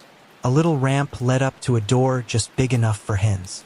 Nancy crouched near it, and because she was small and determined, she wriggled through on her elbows exactly the way she liked. Inside, straw rustled and familiar earthy smells wrapped around her like a blanket. Petunia clucked lazily from her preferred corner, where a neat pile of eggs nestled beneath warm feathers. "Morning, lovely," Nancy whispered. She reached beneath her scarf and pulled one end free, then gently arranged it over the clutch of eggs. She had done so every morning since Petunia first decided that corner would make a splendid nursery. The scarf's pattern made the eggs look as if they were sleeping on a sunset. Petunia blinked and made a content sound. Nancy smiled, gave the hen a quick pat, and scooted back outside. She didn't need to linger. Just seeing everything safe and warm was enough. It felt a little like saying hello to tomorrow's breakfast, though in truth Nancy's family treated their chickens well and rarely took more than a handful of eggs for the kitchen. By the time she reached the porch again, her cheeks glowed and her breath made tiny clouds. She kicked off her boots and hurried in, letting the door creak shut behind her. "Eggs all right?" her father asked, folding his newspaper. "Perfect," Nancy said. She unwound the scarf, hung it on a peg, and fluffed her hair. The kettle whistled. Her mother poured steaming water into 2 mugs, one for herself and one for her husband, and then ladled oatmeal into bowls, topping each with brown sugar. Mick sniffed appreciatively, set his comic aside, and dug in. Breakfast sounded grand, but Nancy felt a different sort of hunger today, one that only a favorite treat could satisfy. She waited until her mother slid her own bowl across, then cleared her throat. "Could I make chicken salad for lunch?" she asked, trying to keep her voice casual, though she could hardly contain excitement. Her mother raised an eyebrow, pleased by the request. "If you like. There's leftover roast chicken in the icebox from yesterday evening. You'll need to chop it and mix it with mayonnaise. We've got celery in the garden, too." Nancy beamed. "I remember. I helped roast it." She had, in fact, watched her mother season the bird with herbs grown along the kitchen window. She had seen her father handle the carving knife deftly, slicing the meat into neat pieces while Mick pilfered crispy skin. "Just mind your fingers with the knife," her father said. He always repeated safety reminders, though he trusted Nancy's careful hands. After breakfast, everyone scattered to chores. Mick fetched grain for the rest of the animals. Nancy's father headed to the barn to mend a latch. Her mother collected laundry from the upstairs hallway. That left Nancy free to claim the kitchen. She rolled up her sleeves, washed her hands with the lavender soap her mother liked, and set a wide mixing bowl on the table. Working methodically because she enjoyed method as much as magic, Nancy pulled the chilled chicken from the icebox. She breathed in pepper, rosemary, and a hint of smoke. Using a small knife, she cubed the meat into bite-sized chunks. Each little cube slid into the bowl with a soft tap. When finished, she added 2 generous spoonfuls of mayonnaise, a dash of salt, and a twist of pepper. She stirred and tasted with decisive seriousness. Something was missing. "Celery," she murmured. No sooner had she spoken than the need felt urgent. She slipped her feet back into her wellies, tugged on her coat, and grabbed a pair of small garden shears from a drawer. Outside, sunlight had strengthened, laying gold across the frosted earth. The celery patch sat near the greenhouse. Dew still clung to leaves, sparkling like diamonds. Bending, Nancy chose one tall stalk, straight, proud, almost as thick as her thumb. Snip! She carried it like treasure back to the house. At the sink, she set her painted wooden stool, climbed up, and ran cold water over the stalk. She scrubbed until every grain of grit swirled down the drain. The celery's bright scent rose, fresh and green. She dried it, sliced it into half-moon shapes, and let them rain into the bowl. The salad now looked proper, yet not splendid. Its colors leaned pale, mostly white chicken and light green celery. Nancy tipped her head, studying the mixture. She believed good food should look cheerful. Chicken salad deserved a bit of a party. She fetched a pencil and notepad from the junk drawer and wrote every color she could think of. Red, blue, purple, yellow, brown, white, green, black, orange. Brown and white were already there in the chicken and mayo. Green lived in the celery. Orange seemed wrong, too loud. Black, maybe if she found something subtle. Red, blue, purple, yellow, those felt promising. She pronounced a rule to herself. Each new color must taste as delightful as it looked. No point adding color for color's sake if flavor turned strange. First, she reached for a jar of dried cranberries stored beside the sugar. She shook a small handful into her palm. Gems of deep ruby tumbled, catching light. Into the bowl they went. Red accomplished. Next, she tiptoed to the refrigerator, opened the lower produce drawer, and found a pint of blue-skinned blueberries purchased at the Saturday market. She washed a dozen, patted them dry, then glanced around to be sure no one would object. Blueberries in chicken salad? Some might raise an eyebrow, but Nancy liked adventure. She scattered them in. Tiny orbs nestled like marbles in snow. Blue checked. Purple presented itself in the form of grapes resting in a colander on the counter. Her mother planned to pack them in mixed lunch later, but Nancy borrowed half a dozen. She halved them carefully so no seeds hid inside, then dropped them among the chicken cubes. Purple sparkled. Black came easily. A tin of poppy seeds sat in the spice cabinet. 3 sharp shakes peppered the salad with midnight specks. They glimmered against mayo like night stars. Yellow, however, proved stubborn. Nancy put her hands on her hips and considered everything in reach. Bananas? Too soft. Mustard? Too powerful. Corn? That might make soup but not salad. She chewed her lip. She rocked on her stool, Thinker's wrinkle forming between eyebrows. From the parlor doorway, Mick ambled in, boots muddy. He spotted the bowl and inhaled exaggeratedly. "Smells done to me," he teased, snatching a chunk of chicken before Nancy could protect it. "I told you I'm not finished," she insisted, whisking the bowl away. Mick shrugged. "What's missing now?" "Yellow," she said. Mick laughed and shook his head. "Salad's salad, Nance. You'll turn into a painter if you're not careful." Then he wandered off, leaving Nancy fluttering between frustration and determination. She turned back to her list, tapped her pencil, muttered possibilities. Cheese was yellowish but felt heavy. Lemon zug? Too bitter. Squash? Wrong season. While she pondered, she became dimly aware of a whisper, light as smoke, floating somewhere near her ear. She paused, held her breath, listened. Nothing. Only wind outside the kitchen window. She returned to her puzzle, but the whisper came again, tickling the corner of her mind. She whirled. Who's there? Silence except a faint rustle. She scanned the room. Polished oak cupboard, checker-tiled floor, red kettle steaming, scarf dangling from its peg exactly where she had left it. "Maybe you're just hungry," she told herself, but the whisper now seemed to drift from the scarf. Not from beside it, not from above, but from within its very wool threads. A small tremor passed through the fringe, though no window was open. "Hello?" she tried cautiously. She half expected Mick to leap from behind the door, giggling. The scarf lifted, weightless, as though a breeze moved inside it rather than around. It twirled once, end over end, then floated toward her like a friendly ribbon. Nancy's eyes went wide, and she stepped back so sharply her heel knocked the stool. "No need to be frightened," the scarf murmured. The voice was gentle, lilting, neither young nor old, but soothing as warm tea on a cold afternoon. Nancy sputtered. "You can talk?" "I can," the scarf confirmed. "And I can listen, too. I've listened to you many mornings while you wrapped me around the eggs. I felt your excitement for stories and your love for color. And now I sense your puzzle, dear child." Nancy clutched the mixing spoon like a sword. "Are you a magic?" "One might call it that." The scarf pirouetted gracefully.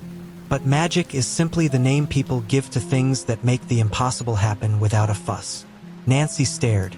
She wanted to ask 100 questions about Paris, about Marie Antoinette's supposed sister, about whether other belongings might speak. But the scarf continued, answering before questions could form. "You wonder why I speak now, when you have warned me many times. Magic chooses its moment. Today it wishes to help you find the color your heart seeks." Nancy's mind tumbled like clothes in a dryer, but curiosity soon outpaced fear. After all, she had never shied away from adventure in books. Why run now? "You mean yellow?" "Exactly. And I believe the answer sits very near, waiting patiently." Nancy swept her gaze around. Flour canister, cookie jar, basket of potatoes, pot of parsley. No yellow that felt right. She huffed. "Close your eyes," the scarf suggested. "Remember every taste you love, every sweet smell from the pantry, every color that ever made your mouth water." Nancy obeyed, letting eyelids fall. She pictured lemon squares cooling on a plate, butter melting on toast, maple syrup dripping from pancakes, corn kernels bursting like sunshine, but nothing clicked. "Think tropical," the scarf whispered. "Think of bright islands you've read about." Suddenly an image bloomed. Spiky, green-crowned, golden-skinned. She gasped, eyes snapping open. "Pineapple!" The scarf fluttered in approval. "Precisely." Nancy bounced on her toes. "But where will I find one? We don't keep pineapples in the cellar." Before the scarf could answer, a soft knock tapped the back door. Nancy started. Outside stood an elderly woman wrapped in a cloak embroidered with faded gold thread. Her cheeks glowed apple red from the cold. In her arms, she carried a basket lined with checkered flannel. Nancy recognized her at once. The mysterious woman who lived near the town's edge. The same woman who claimed lineage to Grand Queens and who had sold Mother the magical wool. Nancy hurried to unlatch the door. "Hello, ma'am," she said, polite but brimming with wonder. The woman smiled, her eyes twinkling like frost under street lamps. "Good morning, Fancy Nancy. Your scarf told me you needed a hint of sunshine." Nancy blinked. "My scarf." She turned. The scarf hung motionless now, once again plain cloth. The woman chuckled. "Magic works in roundabout ways. May I step inside a moment? It's brisk out here." "Oh, of course." Nancy held the door wide. The woman's boots thudded softly on the mat. She set her basket on the table. "I had business in town and thought your family might appreciate a taste from warmer climates." She folded back the flannel, revealing a single, perfect pineapple whose skin shone bright gold with hints of lime at the base. Nancy's jaws fell open. "How did you?" The woman tapped her nose. "Let's just say I listened to whispers in the wind." She handed Nancy a short, curved knife designed for fruit. "Would you like help slicing it?" Nancy nodded eagerly. Together they shaved off the rough skin, releasing a fragrance so sweet it filled every corner of the kitchen. Juice ran along the cutting board, sticky and bright. They cubed the flesh into tidy pieces, chit-chatting about how pineapple doesn't grow where snow falls, but can still remind you of sunshine no matter the season. When the last cube landed in the bowl, Nancy stirred gently. Pops of yellow glowed against cranberry red, blueberry blue, grape purple, green celery, white chicken, black poppy seeds. The salad now resembled jewelry under glass. "It's beautiful," Nancy breathed. The woman dabbed a bit of juice from her fingertips. "Beauty, yes, but taste is the real magic." Nancy scooped a spoonful onto a small saucer and tasted. Sweet, savory, crunchy, creamy, every flavor made friends. Pineapple's brightness kissed the chicken's richness. Blueberries burst like tiny surprises. Grapes folded in gentle perfume. She closed her eyes to savor. "Perfect," she declared. Footsteps clomped. Mick returned, sniffing the air dramatically. "Now is it done?" Nancy grinned. "Now it's done." She filled 4 plates. One for herself, one for Mick, one for her mother, and one for her father when he came in from the barn. She added a 5th, smaller plate and offered it to the old woman, who accepted with a gracious nod. They all sat at the pine table. Mick raised an eyebrow at the fruit pieces but took a hearty bite. His surprise turned into a pleased hum, and he gave Nancy a playful salute. Mother arrived, wiping flour from her hands, and was delighted to taste something fresh and bright. Father, wind-reddened from outside, chuckled at the colorful bowl but soon spooned seconds onto his plate. As they ate, the scarf lay draped across Nancy's shoulders, warm and quiet, yet she could almost feel it smiling, if scarves could smile. The old woman finished her serving and leaned back. "Thank you for sharing. I must be on my way." She rose, smoothing her cloak. "Remember, Fancy Nancy, the world is full of colors, and sometimes magic appears simply to remind us." Nancy walked her to the door. "Will I see you again?" The woman's eyes danced. "Whisper to the wind, and who can say?" She stepped onto the porch, basket now empty, and disappeared down the snowy lane as silently as a falling feather. Back at the table, Mick nudged Nancy. "That's the best chicken salad in the universe," he declared, mouth half full. "And I'll never doubt your color ideas again." Nancy giggled, pleased. She looked at her scarf. It lay still, ordinary once more. Yet every so often, one fringe lifted as if tickled by an invisible breeze. That afternoon, after dishes were washed and sun dipped behind bare oak branches, Nancy fetched a blank notebook from her room, its pages crisp and inviting. She wrote at the top in neat print, "Color ideas for all good foods." Beneath, she listed red, blue, purple, yellow, green, brown, white, black. Next to each color, she jotted ingredients that might someday add spark to other dishes. Pomegranate seeds, violet petals, if safe to eat. She would ask Mother, golden raisins, strips of roasted bell pepper, slivers of fresh basil, drizzle of dark molasses. When she finished, she slipped the notebook into a kitchen drawer where recipes lived. Then she lifted her scarf, rewrapped it lightly, and whispered, "Thank you." The scarf settled around her neck with a satisfied sigh, so soft no one else heard, and Nancy thought she felt warmth pulse through the fibers. Evening settled over the farmhouse, painting windows amber. The family gathered near the fireplace. Father read aloud from a weather book, Mother knitted mittens for spring lambing season, Mick doodled comics, and Nancy sat cross-legged on the rug.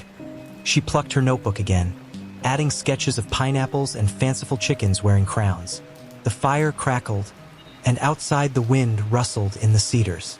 Somewhere far away, maybe near town's edge, a cloaked figure walked home under pale stars, humming a tune carried on the same breeze that once spun yarn across oceans.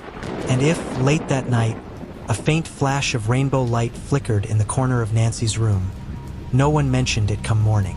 Magic, as the scarf had said, chooses its own hours. But Nancy woke smiling, already plotting what colors might brighten tomorrow's breakfast. Oh. There are certain childhoods that grow like vines in the dark, twisting through cracks no adult notices, drinking from stray beams of light, unfolding into shapes that look ordinary until someone kneels and peers closer. Mine took root in a house where every room seemed to be waiting for furniture that never arrived. The wood-framed building sat at the fringe of a half-paved neighborhood that people called the outskirts or the scrubs, depending on how politely they wanted to dress up poverty. The walls were white, always white, thick with paint like dried milk, covering plaster that had started to crumble before my parents were born. If the day was bright, and in my memory the sun is a glaring, overbearing tyrant, those walls reflected every photon like the skin of some albino animal cornered by predators. The entire house pulsed with light. But when evening came, that same surface became a canvas where the world projected its secret film in shadow. During sweltering summers, when cicadas buzzed so loudly outside it sounded as though the earth itself was cracking open, I would crawl to the coolest corner of my bedroom, rest my back against the floorboards, and watch a private cinema. Tree limbs swayed beyond the window, and their silhouettes stretched across the wall, bending into claws, birds, dancers, heroes, monsters. Whatever story I decided they told, it never bored me. The older I grow, the more I realize that the boundary between imagination and vision isn't a line at all but a river delta, branching and curving wherever the tide pushes. Back then, at 6, at 7, I couldn't name the difference between what my eyes saw and what my mind invented. Each moment felt equally true. My parents and their friends dismissed my hobby as the daydream phase, something they assured themselves I would outgrow. Whenever our pastor's wife visited, she liked to deliver bruised peaches and wilted lettuce, charity disguised as fellowship. She ruffled my hair and said I would surely become an artist. She meant it kindly, though her eyes carried pity. Pity for the bare floorboards she stepped over. Pity for the missing doors that my father never managed to reinstall. Pity for my mother's silence as she poured thin tea into chipped mugs. We were not just poor in money. We were starved of quiet. The house breathed and groaned. Pipes rattled when the toilet flushed, even if you only wiggled its handle. The refrigerator coughed every hour. Floorboards popped beneath invisible weight at 3 in the morning.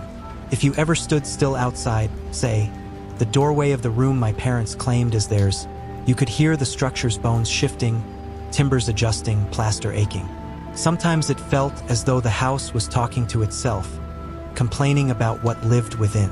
My father spent daylight hours hustling carpentry jobs, fitting doors, replacing rotted-out windowsills, nailing down shingles, yet never once brought home a stray hinge or knob to repair our own entryways. "We'll get to it," he always said. "These hallways breathe better without doors. Air circulation, baby." He laughed, but his eyes flicked to my mother. She seldom responded. My mother's contribution was a sort of ambient tension, a vibration you could not see but sense the way you sense static before a lightning bolt. When she spoke, her voice rested like glass on the verge of shattering. She loved my older brother. She loved me. I believe she loved my father too. But that love never emerged wrapped in warmth. Instead, it appeared in pragmatic shapes. Clean clothes, a pot of beans that managed to stretch for 2 days, a yard that never grew past her ankles even when the mower refused to start. They fought, obviously. Quarrels belonged to our air the same way humidity belonged to August. But those fights largely skipped the thunderous explosions you might find in Hollywood dramas. My parents specialized in slow-burn discontent. They whittled at one another, carving small notches of dissatisfaction that left neither bleeding but always tender. A snide remark about wasted money, a sigh over a crooked kitchen cabinet door, my father's laughter too loud at a joke no one heard, my mother folding a sheet with jerks instead of smooth shakes. All those small gestures combined into one ever-simmering pot. I tuned to those signals early, the way a hunted animal sniffs rain before the storm. Children who grow up amid tension often evolve a sense for the exact moment an ordinary silence tilts into menace. I could tell when the house's creaks were ordinary settling of boards and when one wrong syllable had tipped the conversation in the kitchen toward anger. My heart sped then, and I retreated to the wardrobe even before the first sharp voice cut through floor dust. Ah, the wardrobe. Imagine a freestanding colossus carved from oak the color of molasses, its doors heavy as penitentiary gates, its hinges older than any date inscribed upon the house deed. Rumor said the armoire traveled from an abandoned plantation 2 counties south, though no one knew which plantation or why someone bothered to haul so large a relic to our street. It dominated my bedroom. When you are 7, furniture occupies geography the way mountain ranges occupy maps. That wardrobe was my Everest. I feared it. I respected it. You could smell its age. Sun-baked oak, a hint of turpentine, and deep within maybe the ghost of long-dead lavender sachets. Inside hung not just my Sunday clothes, but half of whatever my mother owned. 3 dresses saved for church, a blazer from her high school graduation, a cardigan with pearl buttons she never wore because one pearl had snapped off and she was waiting to find a matching replacement. Beneath those garments she stacked grocery bags stuffed with ancient baby blankets, single mittens, a t-shirt from a 1984 state fair. When you're poor, throwing anything away feels sacrilegious. You hoard memory even when you can't feed it. I first crawled into that armoire during a September argument so pitched I could not make sense of the words. They hissed like radio static, unintelligible yet coated with dread. I refused to enter the hallway because I knew if I tried to slip past the kitchen, the adults would sense my presence and hush themselves. A hush meant a waiting period before the storm returned, a drawn-out dread. Better to vanish entirely. I parted the hanging clothes, found a soft hollow at the very base, and tucked my knees to my chest. It smelled of burlap and cedar and ironed cotton. Once inside, the wardrobe's doors sealed the world with such completeness the shouting lost its edges. I remember realizing hardly any light reached my eyes, and in that new territory of darkness, I discovered peace. A peace so startling tears leaked and dried on my cheeks without sobs. My parents never locked the wardrobe. They saw no reason. Over the next years, I adopted that cavity as fortress. I retreated there for storms outside and storms inside. Banging thunder? Wardrobe. Neighborhood dogs howling like midnight sirens? Wardrobe. Mother slamming crockery? Father cursing?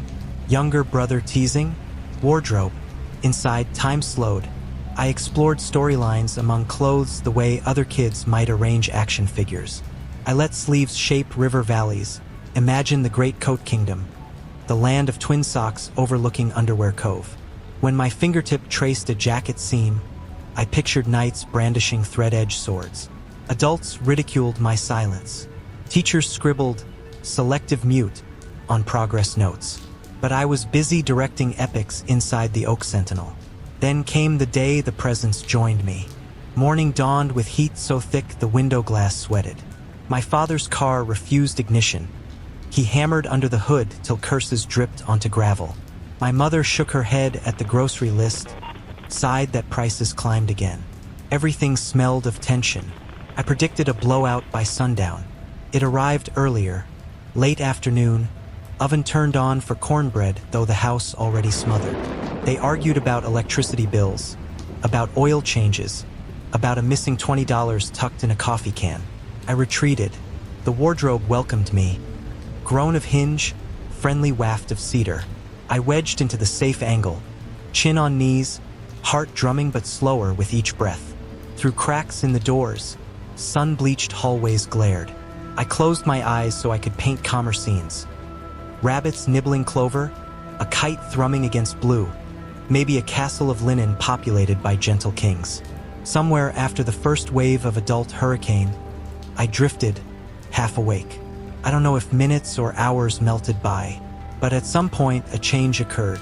Breathing, I heard breathing. 2 breaths, mine and another. They overlapped, syncopated like 2 drummers unsure of tempo. I opened my eyes but saw nothing new. Blackness diluted to gray once retinas adjusted. Yet the sound persisted. Inhale, exhale, not quite matching my lungs' rhythm. Hard to call it a human exhale. It had a rasp and a softness, the way wind sounds passing under a door.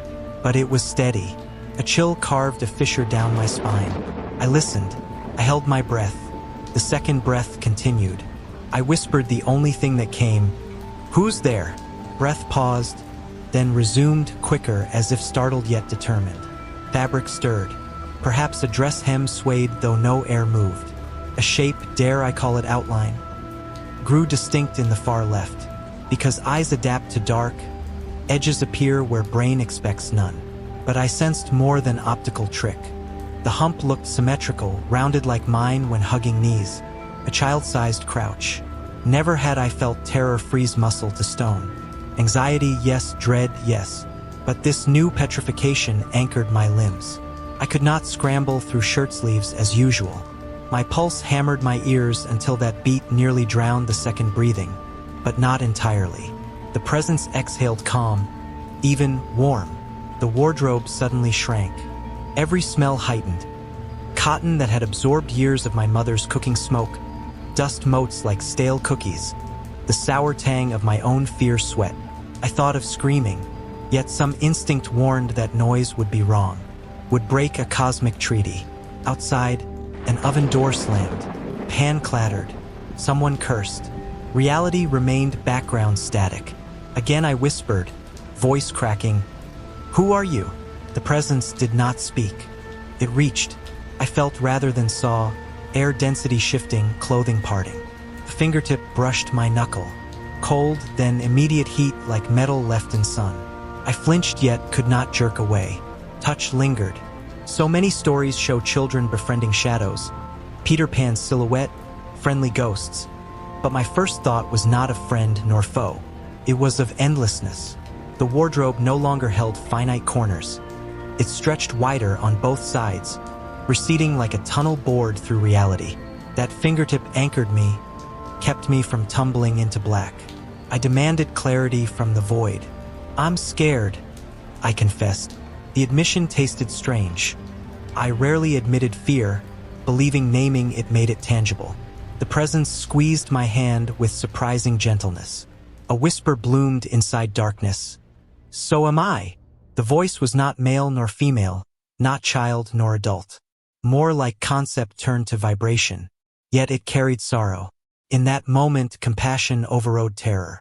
My grip tightened around unseen fingers. I wish I could say we talked for hours. We did not talk at all. The presence simply breathed, matched to my breath until our rhythms aligned. Eventually, outside noise subsided, the adult tempers cooled or burnt out. Evening sunlight faded. Wardrobe cracks grew blacker. My eyelids drooped. Sleep descended heavy as blankets. When I woke inside the wardrobe, morning peaked. The presence was gone. I stepped out to find the household hush restored. My parents tiptoe around each other with the brittle courtesy that follows volcanic eruptions. Days passed. My parents forgot the blow-up. Bills still unpaid. Roast still burned. Life resumed normal dysfunction. Yet I remained changed. The wardrobe transformed from haven to passageway. Each time tension spiked, I slipped inside, half eager to feel that alternate breath. Sometimes it returned almost at once. A hush across skin, a tingle against fingertips. Sometimes only silence. On nights when it remained absent, I felt lonelier than any empty hallway could cause. I kept our secret, Adults barely noticed my existence unless I dropped a plate. Teachers saw only a quiet child. At 8, I received the daydreamer label. At 9, gifted but withdrawn. At 10, my vocabulary flourished. I devoured library books about shadows in mythology. Egyptian Ka, Greek eidolon, Jungian archetypes. I asked a librarian if a shadow could be alive. She thought I meant the puppets of Wayang Kulit. I borrowed those books too. Meanwhile, the presence in the wardrobe began to change. Physical contact remained handholds or, occasionally, a flutter at my temple. But glimpses sharpened. On one visit, subtle gray outlines resolved into features. Eyes that shimmered like oil on a puddle, nose slight, mouth curved in wary half-smile. A mirror of my form yet hazy, as though drawn on damp tracing paper. It blinked and I realized I was no longer frightened. Instead, a sense of reunion. The way you might feel meeting someone who knows your inside jokes before you speak them. "Are you me?" I asked, tilted its head, perhaps confused. My chest pinched with yearning for answers, but it merely shrugged like some cosmic mime. Perhaps identity meant little where it dwelled. Another afternoon, index of adult hostility high again. I entered the wardrobe to see it waiting upright, shoulders squared. It raised a hand. Light flickered behind it.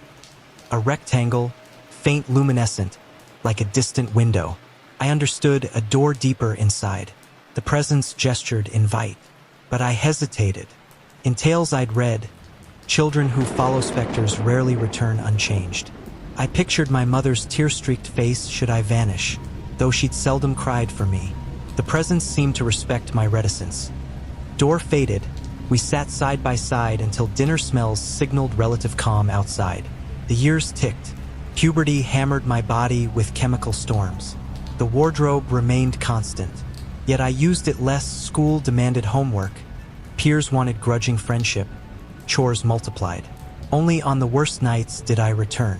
Each time, the presence greeted me with silent comprehension.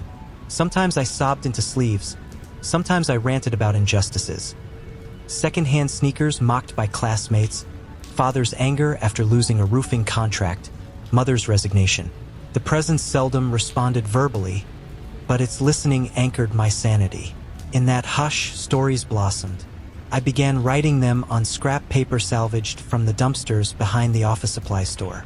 Worlds of travelers slipping through wardrobes, yes, but also cosmic sailors, quiet astronauts, librarians who guarded universes. My English teacher praised the imagination. She begged me join the school literary magazine. I declined. Those stories belonged to the darkness and the listener within. One winter evening at 14, I opened the wardrobe to find the presence trembling. Air around it fizzed with static. Its outlines stuttered. I reached but felt magnetism repel my palm. The figure raised its hands to its invisible ears, as if straining against shriek only it heard. Panic overtook me. I whispered comforts, though I knew not the cause. Slowly vibrations eased. Shimmering slowed. Finally still. I asked if it hurt. It nodded. I asked if I could help. After long pause, it extended its hand. I gripped. A surge of images flashed. Old house, my father hammering nails, mother's tired gaze. Then a horizon of swirling shade, infinite hallways of wardrobes, doors without frames. The presence showed me that our meeting point was a junction of countless worlds, and that something stirred hungry in corridors beyond. When our hands separated, I shook, teeth chattering. I slept little that night. Next morning, my reflection looked worlds older. High school overshadowed wardrobe visits. Part-time job at a grocery store, college applications, first kiss behind bleachers. Parents still battled, though their energy decayed into resigned hollers. One spring, I noticed a for sale sign in a neighbor's yard and realized our street was fading. People left because houses rotted, because hope moved east to industrial parks. The wardrobe remained, but my life pivoted outward. Acceptance letter arrived. A university scholarship in illustration and graphic storytelling. I told my parents at dinner. Father grunted. He liked numbers better than drawings, but nodded approval. Mother's eyes watered. Pride, fear. The presence was the first being I truly informed. That night I perched inside Oak Womb, whispered, "I'm leaving." The presence squeezed my fingertips. Through gloom, its face looked serene yet wistful. We both knew thresholds awaited. College dorms lacked wardrobe recesses. Stress came differently. Deadlines, critiques, the jab of creative comparison. When anxiety gnawed, I sat in closet corners behind coats, imagining cedar scent. Sometimes, in near sleep, I felt phantom breath, synchronized with mine, but gradually distance grew. I wrote the presence letters in my sketchbooks, ink pages of secret dialogues, but seldom sensed reply. Years blurred. I moved city to city, worked freelance. People praised my art for haunting, dreamlike shadows. Publishers asked what inspired such distinct interplay of light and dark. I smiled, said childhood shapes.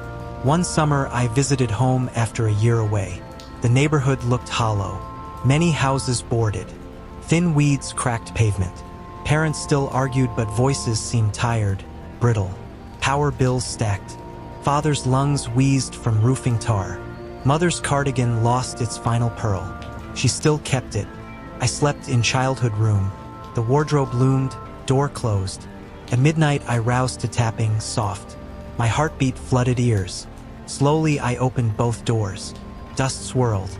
Shadows congregated.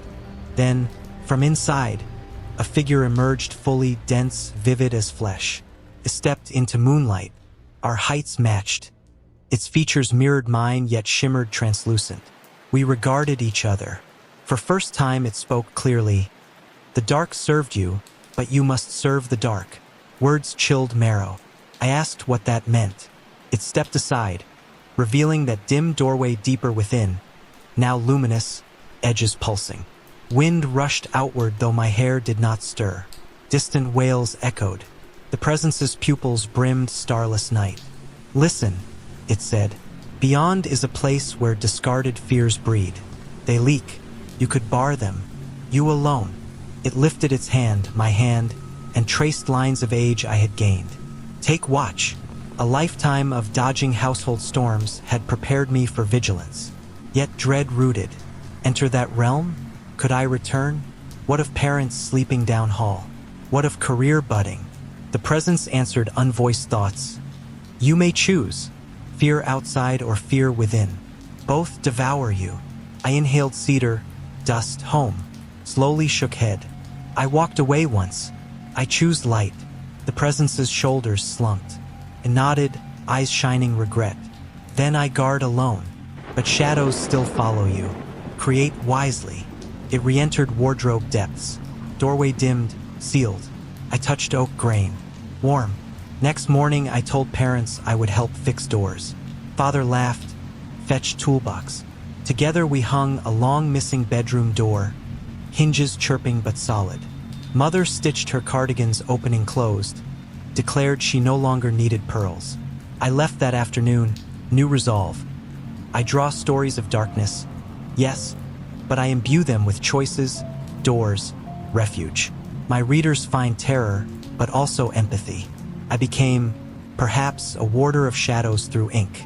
Years later, when demolition crews razed condemned houses, I returned to salvage the wardrobe. Oak still strong. Movers hauled it to my studio loft. Stands now against brick wall, unchanged. I open it rarely. Occasionally, at 3 a.m., I hear twin breathing. I whisper thanks. No answer. But I know presence listens, guarding thresholds so that I may paint safe illusions for others. I live with a partner who loves bright windows. We adopted stray cats. We replaced rage with music. Light and shadow ripple across our painted walls, telling ever-new stories. I learned that fear of the known can mangle, but fear of the unknown can sculpt. One molds you to itself. The other invites you to carve form from night. My childhood wardrobe taught me to see both. And so, each dawn, I stand before a blank page, white as those old walls, and greet whatever silhouette flickers. I decide whether the tale turns tragic, hopeful, or simply lingers unresolved. That power of choice is the gift the darkness granted when it held my hand and trembled. the right to listen and to shape. Sometimes I imagine a child somewhere staring at moonlit patterns on drywall, hearing adults downstairs fracture under pressure. Perhaps that child slips into a closet, finds another presence frightened yet comforting. Perhaps my books will wander into that child's hands one day, inked guardians folded between covers. If so, the circle closes. The child might whisper into the hush, "I'm scared," and maybe the page will answer from its inky depths, "So am I," but we can breathe together until the shouting fades. And in the hush beyond the wardrobe door, the world will remake itself, one quiet imagination at a time. Oh. I woke with a start, fully alert in the way parents do when something small but urgent shifts in a dark house after midnight. One heartbeat earlier I had been asleep, the boneless kind of sleep that wraps around you when you finally drop into bed after another 14-hour day in the lab. A second later, a 60-pound projectile launched onto the mattress, bounced once, and burrowed straight under the sheets the way a squirrel dives into a snowbank. The little body settled across my stomach, knees poking my spleen, elbows braced in my ribs. I didn't need bedside lamps or hallway nightlights to know it was Violet. The vanilla strawberry smell of her shampoo came first, then the rustle of the cotton nightgown with cartoon owls, then the double-quick breathing. When she's frightened, she tries to inhale through her mouth and nose at the same time, and the twin streams whistle. She pressed her face into my camisole as if my torso were armor and wrapped both arms around me so tightly I wondered whether her bones had turned to braided wire overnight. "What's wrong, Vi? You have a nightmare?" My voice came out low, the habitual hush grown-ups adopt at 2 in the morning. A hush that acknowledges darkness has its own acoustics. She shook her head so hard that her hair, half damp from bedtime bath, slithered against my ribs. Her voice came in a muffled squeak. "No." "Then what is it, baby?" The closet door opened and I heard voices, she whispered, each syllable threading directly into my heartbeat. She squeezed harder. The boa constrictor grip felt like it could bruise if I didn't ease it. I loosened her arms a little, smoothing stray blonde strands away from her eyes so I could see her face. Moonlight slipped through the blinds just enough to outline her expression. The startled owl wideness of her eyes, the faint tear tracks, the uncertain quiver at one corner of her mouth. 6-year-olds can smile, sob, and question the cosmos in the same breath. This expression held mostly fear, but also that look children get when they expect adults to fix the world immediately. "Violet, I'm sure it was nothing." I said that partly for her benefit, partly for mine. I hadn't locked the laboratory door on Friday until 11:20 p.m., and the drive home was foggy. 34 experiments in a single day warped the brain. But no matter how tired, a parent feels compulsory reassurance rise like reflex. She shook her head again. "No, Mommy. There's something in the closet and it's scaring the C word out of me." For half a second, I wondered whether my first grader had just said cunt, which would be both horrifying and impressive. Then I realized she probably meant crap or crud. I choked down a laugh. One never laughs when children are terrified, and pushed hair off her forehead. "Okay," I said. "Let's go kill the monster." Years ago, that line would have shocked me coming from my own mouth. But parenting rewires you. If I were little, I'd want my mom to march down the hall in bare feet and obliterate whatever skulked behind hinges. Violet's head popped up. "You can do that?" Her eyes, color of brewing thunder, flicked left and right as if checking my credentials. "Of course I can," I said, swinging my legs off the mattress, planting chilled feet on hardwood.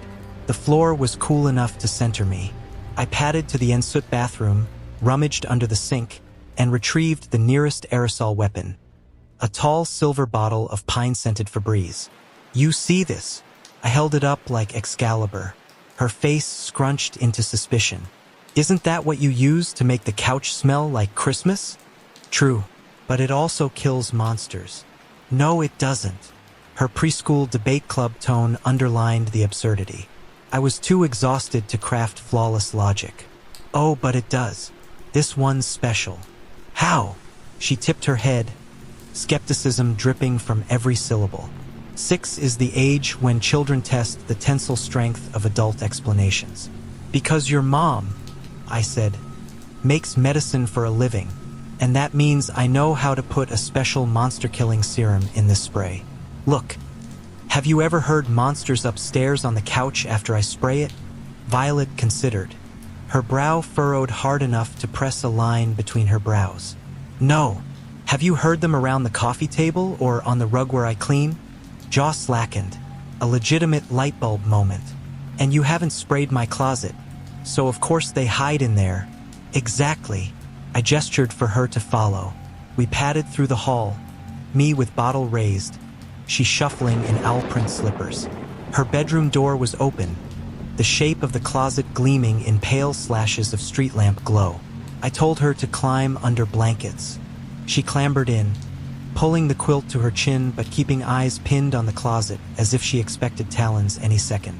I approached the open door, feeling ridiculous yet protective, two emotions that often cohabitate for parents. Inhaling, I imagined the bottle contained whatever might truly banish fear. A solvent of nightmares, aerosolized peace. I pressed the trigger. A wet hiss filled the air, sending choking evergreen aroma across t-shirts, dresses, dinosaur Halloween costumes still on a hanger. I coated corners until fine droplets glimmered in the beam of the nightlight. Done, I announced. Monster turned to dust. I shut the door with decisive click and turned back to Violet. She was already sliding down the mattress again to make room for me. Can you stay with me until I fall asleep? I climbed in, abandoning adult schedules. Pine fragrance mingled with blueberry shampoo. I rested on my elbow, gently stroking her hair. The clock read 2:15. Her breaths evened at 2:22.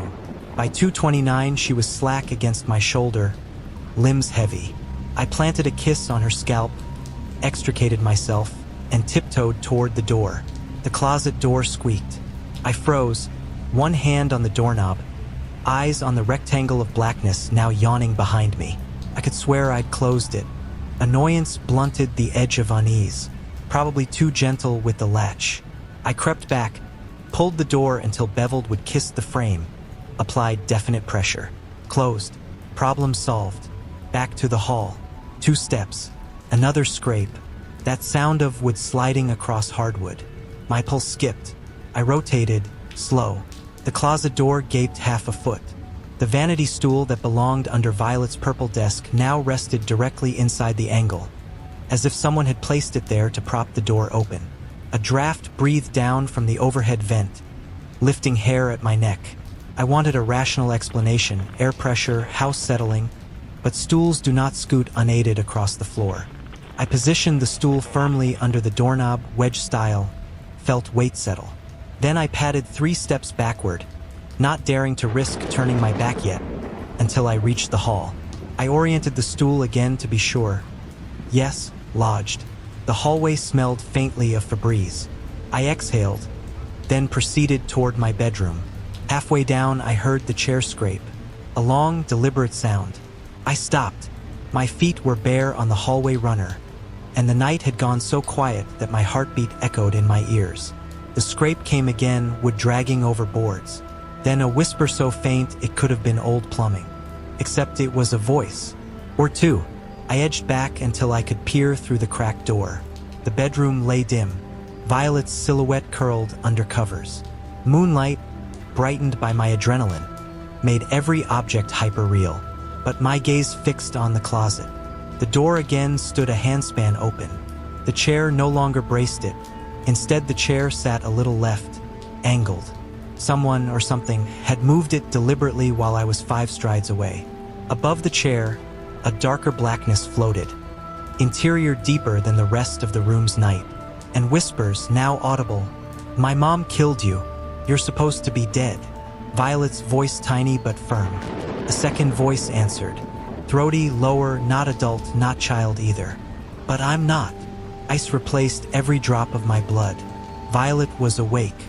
She was conversing with the thing I had sprayed to dust, and that thing contradicted its demise. I pushed the door with palm. Slow, so silence remained, and crossed inside. Violet sat upright now, eyes fixed on unseen companion. She didn't acknowledge me entering. I approached her left side, put a finger over my lips, a futile instinct. She didn't look away, only whispered again, "Go away." A rustle emanated from the closet, like cloth sliding across itself. I saw nothing but swirling darkness beyond the threshold. Yet the darkness moved, tide-like, coalescing. I stepped between Violet and the closet, voice steady, though my throat was sand. "Whoever's in there, this is a private home. You need to leave right now." My rational brain mocked me. "Great, Daisy, you're scolding a phantom, but I am a chemist trained to categorize unknowns. And confrontation, naming, sometimes disrupts the illusion of omnipotence." Whispers stopped. Silence swelled. Then one step, footfall? Something heavy yet soft pressed the floorboard behind clothes. I regretted not bringing any weapon other than an air freshener. Still, I brandished the bottle like pepper spray, finger on trigger. Another step. I glimpsed motion. A pale oval, the size of a grapefruit, shifted between dresses. When the oval tilted, I realized it was an eye, and it reflected no light, only swallowed it. Adrenaline sharpened memory. In pharmacology, we study neurochemistry, fear responses, catecholamine flooding. That knowledge didn't help when ligaments refused to obey. I remained planted. A voice seeped from the closet mouth, deeper than before, resonant, shaped in syllables like ancient oak creaking. "Mom." Pause. "There is no medicine for what I am." Violet whimpered. A sob swallowed itself. I had to act. I raised the Febreze and sprayed a direct blast. Mist arced through dim air, glimmering silver.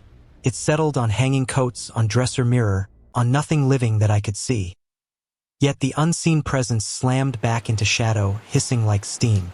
I tossed the bottle aside, reached for the door, and slammed it shut, shoulder braced against wood. I dragged the vanity dresser, small but heavy with drawers of markers, across the floor until it wedged flush. Violet watched, trembling. "Get your pillow, your blanket," I said. "We're sleeping in my room." She obeyed without question. I scooped her mattress quilt and shepherded her into the hallway. I paused once to listen. No noises except the faint hum of the HVAC. In my bedroom, Violet curled under my comforter. I lay beside her, one arm shielding. She soon drifted off, mouth slack, though shoulders twitched in dream. I stayed awake. 2:59 a.m. 3:27 for 10. At dawn, pale gold seeped over blinds. Birdsong ordinary, blessed. I checked Violet, breathing steady. I eased from bed, crept down the hall. The house felt unnatural in morning brightness, as if nothing odd had occurred. Her closet door remained shut, dresser braced. I knelt, ear near wood. Silence. I pressed palm. Surface warm, faint vibrations, maybe HVAC. I hauled the dresser aside just far enough to turn the knob and crack the door an inch. Sun spilled into the closet, illuminating dresses, shoes, stuffed flamingo. No figure. I sniffed. Faint pine. Faded. My pulse slowed. Maybe stress hallucination. I'd spent weeks in the lab refining a pediatric antiviral that fails at high temperatures. Overwork plus single motherhood breeds illusions. I wanted to believe that. Still, I called a locksmith. That afternoon, he installed a solid latch high on Violet's doorframe, one she couldn't reach to unlock without me. At bedtime, I sprayed the closet again, partly for scent, partly talisman. Violet asked if the monster was gone. "Yes," I said, "and I'm here. It won't come back." She nodded but clutched a blanket. For 3 nights, the lock held. No midnight visits. I convinced myself the eye had been a trick of perspective, coat buttons reflecting. My rational core healed. Violet regained color in her cheeks. The 4th night, the air felt wrong even before I slept. Pressure, as if storm cells masked though forecast claimed clear skies. I double-checked her latch. Secure. My door cracked, hallway light on. At 1:14 a.m. a boom rattled windows. I sat upright. My first thought, HVAC explosion. Then another boom. Upstairs this time, with splintering. Violet shrieked. I sprinted. Her door hung half open, latch splintered. Inside, cold air spiraled so fierce my skin pinpricked. Violet stood on her bed, pointing at the closet. The door wasn't only open, it was gone, ripped from hinges, leaning against wall. Cold vapor curled from inside the wardrobe like freezer mist. I scooped Violet. She clung silent, shock-stiff. Something moved within the fog. Tall, thin, jointed like limbs but segmented beyond human anatomy. Stepped forth, no unfurled from vapor. Gray skin translucent, veins pulsing. The grapefruit I had siblings. 7 eyes arrayed across featureless head, all glaring black. I backed to hallway, slammed my door, turned bolt. I dialed 911. Fingers shook, but training demands clarity. Intruder, child present, unknown weapon. Dispatcher promised officers. Thuds echoed. Closet creature hitting hallway walls? My pulse roared. I shoved a dresser in front of door, clutched Violet. She buried face in shoulder. Then quiet. Too quiet. Minutes or hours. Police arrived, loud banging. Clear! Voices. Creature gone. They found Violet's closet door shredded. Gouges like talons in frame. Officers searched attic, crawl space, street. Nothing. They suggested large rogue dog. I saw disbelief in their eyes. That morning childhood mythology set aside, I used lab keycard to access restricted compounds. I synthesized aerosol combining capsaicin analogs with mild neurotoxin, non-lethal but paralytic. At home, I replaced Febreze with prototype. Violet watched wide-eyed. Next dusk, I set motion cameras, infrared sensors, loaded aerosol canister into modified paint sprayer. At 2:03, the closet birthed frost again. Sensors beeped. I suited goggles, N95 rubber gloves. Violet downstairs with neighbor. The creature emerged fully this time, stooping to avoid ceiling, limbs insect-like, torso gelatinous. Beer-sized eyes scanned. I stepped forward. Spray hissed a cloud of shimmering droplets. Mist-coated gray skin. Convulsed, limbs locking. I advanced, kept spraying until chamber reached safe limit. The creature toppled, quivering. I considered calling NIH, but realized no agency would believe me. I studied the creature until sunrise. Tissue samples, photographs, pH tests. This biology defied taxonomy. Blood crystallized under air. By noon, body dissolved to ash. I sealed closet with steel plate, bolts sunk into studs. Moved Violet's bed across hall, new room. She asked if monster gone forever. I said yes, but some nights I smell pine and freezer air mixed. The steel plate vibrates faintly, wanting to open. I filed for patent on my aerosol, because closets exist in every house, and medicine is my specialty. Oh. The first Halloween I ever spent in Canada began, like 100 Halloweens before it, with nothing more supernatural on my mind than whether I could stretch the remains of our sugar supply into a passable batch of cinnamon cookies. That October marked the tail end of our second year in the old farmhouse outside the tiny village of Ways Mills, and I had settled into the sort of routine that makes even the strangest arrangements feel normal. By day, I hoed rows of kale and parsnips, fed the chickens, and patched the roof with scavenged shingles. By night, I read poetry by the soft, uneven glow of homemade beeswax candles, the lavender-scented kind that left a faint perfume on my pillow. If you had stopped me in the lane and asked, "Do you believe in ghosts?" I would have laughed and said I barely believed in hydroelectric power. Our place had no electricity, no plumbing, hardly a floor that didn't dip and groan like a seesaw. Ghosts were for carnival rides, not for people who fell into bed every evening smelling of wood smoke and earth. That Halloween, the wind rattled the spent stalks of the corn patch until the whole field sounded like dried bones clacking. The maples at the edges of the property had shed most of their leaves, but a few scarlet tatters still clung to high branches and fluttered like warning flags. We had planned to spend only one summer in Quebec before circling back to our lives in the city. A simple lark, 3 friends camping in the woods, gathering stories. Yet the farmhouse felt uncanny the moment we spotted it. A weather-grade rectangle of clapboard perched at the far end of a disused road, as though someone had set it down and forgotten to come back. The rent was absurdly low. A handshake agreement with a distant landowner who, by rumor, had taken a job in Saskatchewan and never quite returned for his furniture. When we discovered the interior had been mostly gutted, no electrical lines, no plumbing, no furnace, it only sharpened the sense of stepping out of time. We convinced ourselves the lack of utilities was an advantage. We would live the pure, self-reliant life. Chopping wood, catching rainwater, grinding flour with a hand-crank mill. That resolve lasted exactly 1 week of rainy spring evenings. After that, the arrangement became less a romantic experiment than a blunt fact. We were there, and leaving would cost money we didn't have. So we learned to make do. By our second autumn, the routines had become muscle memory. October in the eastern townships slides toward winter faster than anyone believes in September. Shorter days meant frantic work. Potatoes had to be forked out of frost-hardening ground. Turnips and carrots, thick as wrists, needed to come in before the soil locked around them like cement. The orchard 2 miles down the road, once part of the same farm, still offered apples if you asked the right neighbor. We hauled baskets home in a rickety wagon behind Carl's second-hand bicycle, mulched them in a rented press, and watched pale juice gush into barrels we sealed with a slapdash mix of cloth and beeswax. We saved a third of the juice for sweet cider and inoculated the rest with bread yeast so it would fizz through winter evenings. Our hands smelled of pulp for weeks. Every chore felt urgent, as if an invisible conductor ratcheted the tempo a notch each dawn. Inside, the farmhouse creaked like an old brig at sea.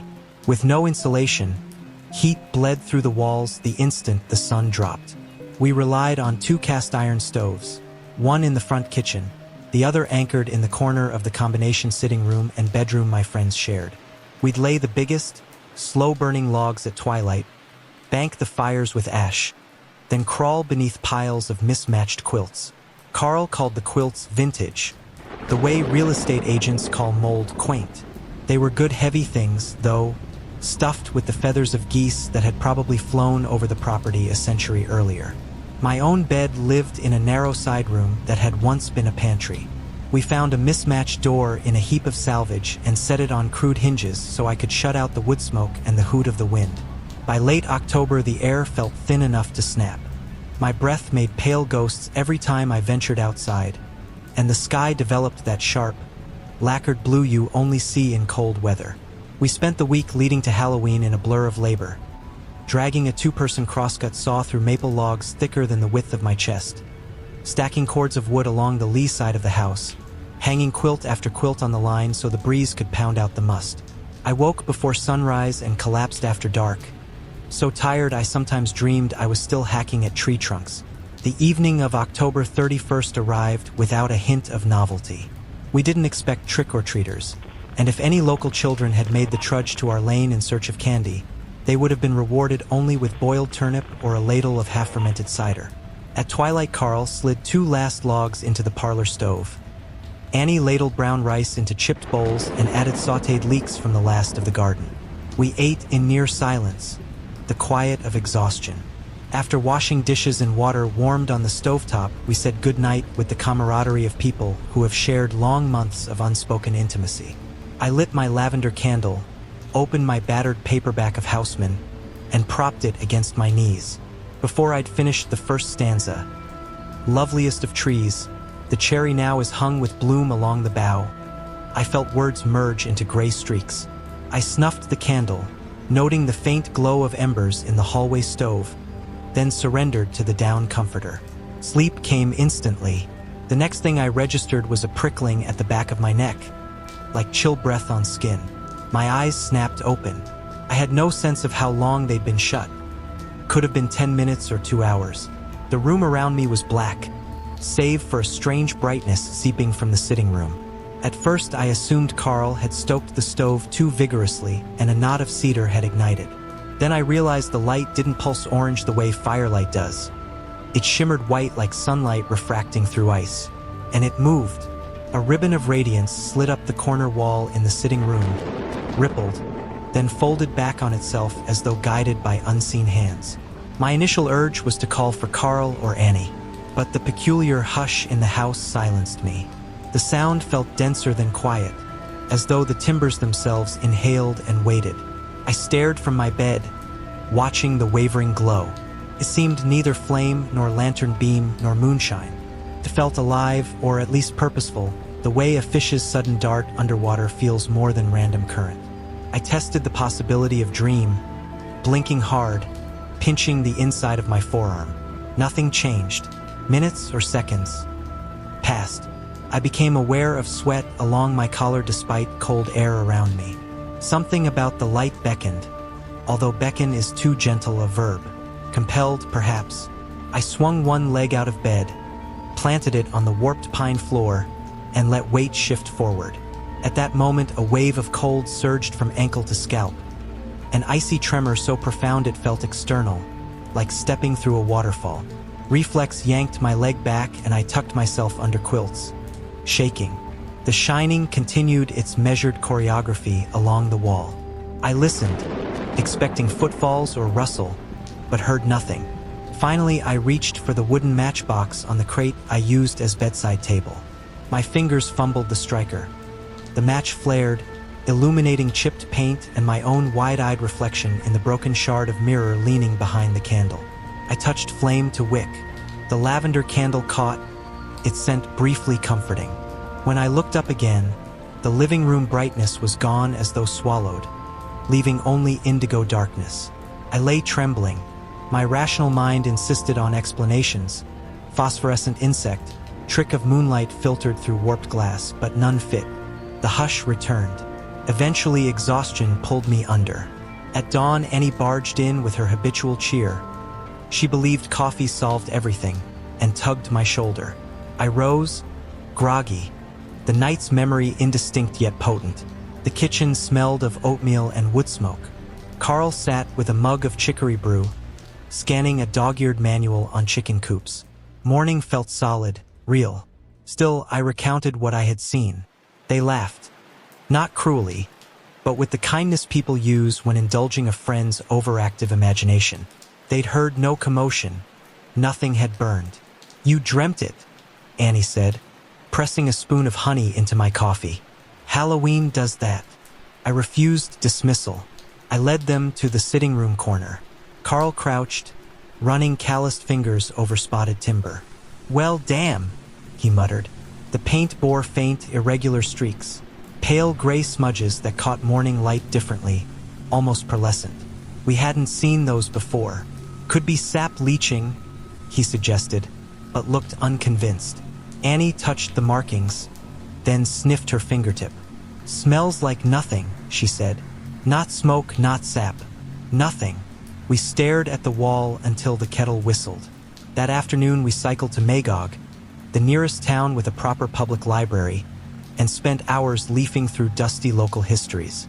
One pamphlet described 19th century legends, farmhands who glimpsed less few follets, wandering lights that roamed swamps and barns. Another volume suggested the lights were souls condemned to wander until baptized. I copied passages into a notebook. Carl found a journal of township folklore. A settler in 1881 wrote of white shimmer in the loft corners, always on All Hallows' Eve. None of it felt like proof, but the coincidences unsettled. The following days unfurled with ordinary chores, mending the leaky roof, pressing more apples, but an undercurrent of anxiety hummed. Each evening I eyed the sitting room corner. Nothing appeared. By Halloween 1 week later, I almost convinced myself the incident had been a waking dream. That night the wind rasped, but the sky stayed clear. Annie strung cloves of garlic by the window for fun, and Carl carved a pumpkin for the porch, a snaggle-toothed grin glowing above 3 stubby candles. We ate roast squash and hard cider until laughter smoothed tension. 12 o'clock chimed on the mantel clock Carl had salvaged from the dump. We banked stoves, promised extra hickory logs in the morning, and retired. Mid-candle chapter of Keats. My eyes drooped. Then came a sound, one short tap, like knuckle on glass. Tap, tap. It emerged from the sitting room, precisely where the light had glimmered. I tensed, listening. Silence. 2 heartbeats later, a third tap. I slipped from bed, clutching my candle, and padded across boards cold enough to sting. The sitting room lay ink-black beyond the doorway. My candle cast a wobbling halo barely wider than an arm's length. I raised it, scanning. The wall corner looked normal. No glow. But something caught my peripheral vision. The carved pumpkin outside exhaling its candles, light flickering through the window glass. Maybe that was the tapping? Flames guttering? I approached the window to check. As I leaned close, glass clouded with my breath. The wall behind me flashed white. I spun. The shimmer was back, taller now, brushing the ceiling. Pulsed like a heartbeat. Fear cinched my throat. I cannot say what logic propelled me. Perhaps exhaustion, curiosity, or an intuition that turning away would haunt me worse. Candle raised. I stepped closer until toes nearly touched the place where light sheathed the timber. My heart thundered. Words formed in my mind. Invitation? Command? Come. I extended my free hand. The instant my skin entered that glow, sensation vanished. My fingers went numb, then my wrist, as though submerged in ice. Yet the pain of cold never came. Instead, warmth traveled up my arm, followed by a velvety calm. The shimmering brightened. Behind me, a board creaked. Annie's whisper cut the hush. "Are you okay?" The spell shattered. I yanked my hand back, stumbled. The brightness collapsed, sucked inward to a point, and winked out. In the returning dark, the candle flame guttered sideways, as if inhaled by a hidden mouth, then steadied. Annie scuttled to my side, eyes wild. "What's going on?" My hand tingled, pins clattering into needles. "I don't know," I managed. We fetched Carl. The three of us stared at the paneling until dawn pinked the windows. Nothing recurred, but where my fingertips had touched, a faint outline remained. 5 pale ovals no bigger than fingernails, etched on the wall like frost. We talked in circles all morning. Lightning ball? Prank? Mass hallucination? Carl argued for static discharge. 2 stoves, dry air, old nails. Annie, usually skeptical, proposed spirit phenomena. I only knew the calm that filled me for a second felt like surrendering to deep water, peaceful and terrifying. None of us wanted to admit fear. Weeks passed. Frost thickened. First snow-dusted fields. The wall remained scarred. Sometimes I stood before those marks, pressing my palm against timber, hoping for sensation. Nothing came. Carl teased. Maybe the ghost found someplace warmer. By mid-December, we started burning logs faster than planned. On a moonless night, I woke to restock the stove. Embers glowed red. I added birch, cracked damper, then headed for the kitchen barrel of kindling. The sitting room corner lay beyond. As I bent for wood, light flared again, not shimmering but steady, like dawn through stained glass. Within it, a shape coalesced, taller than me, yet no face, no limbs, only rippling illumination that suggested silhouette.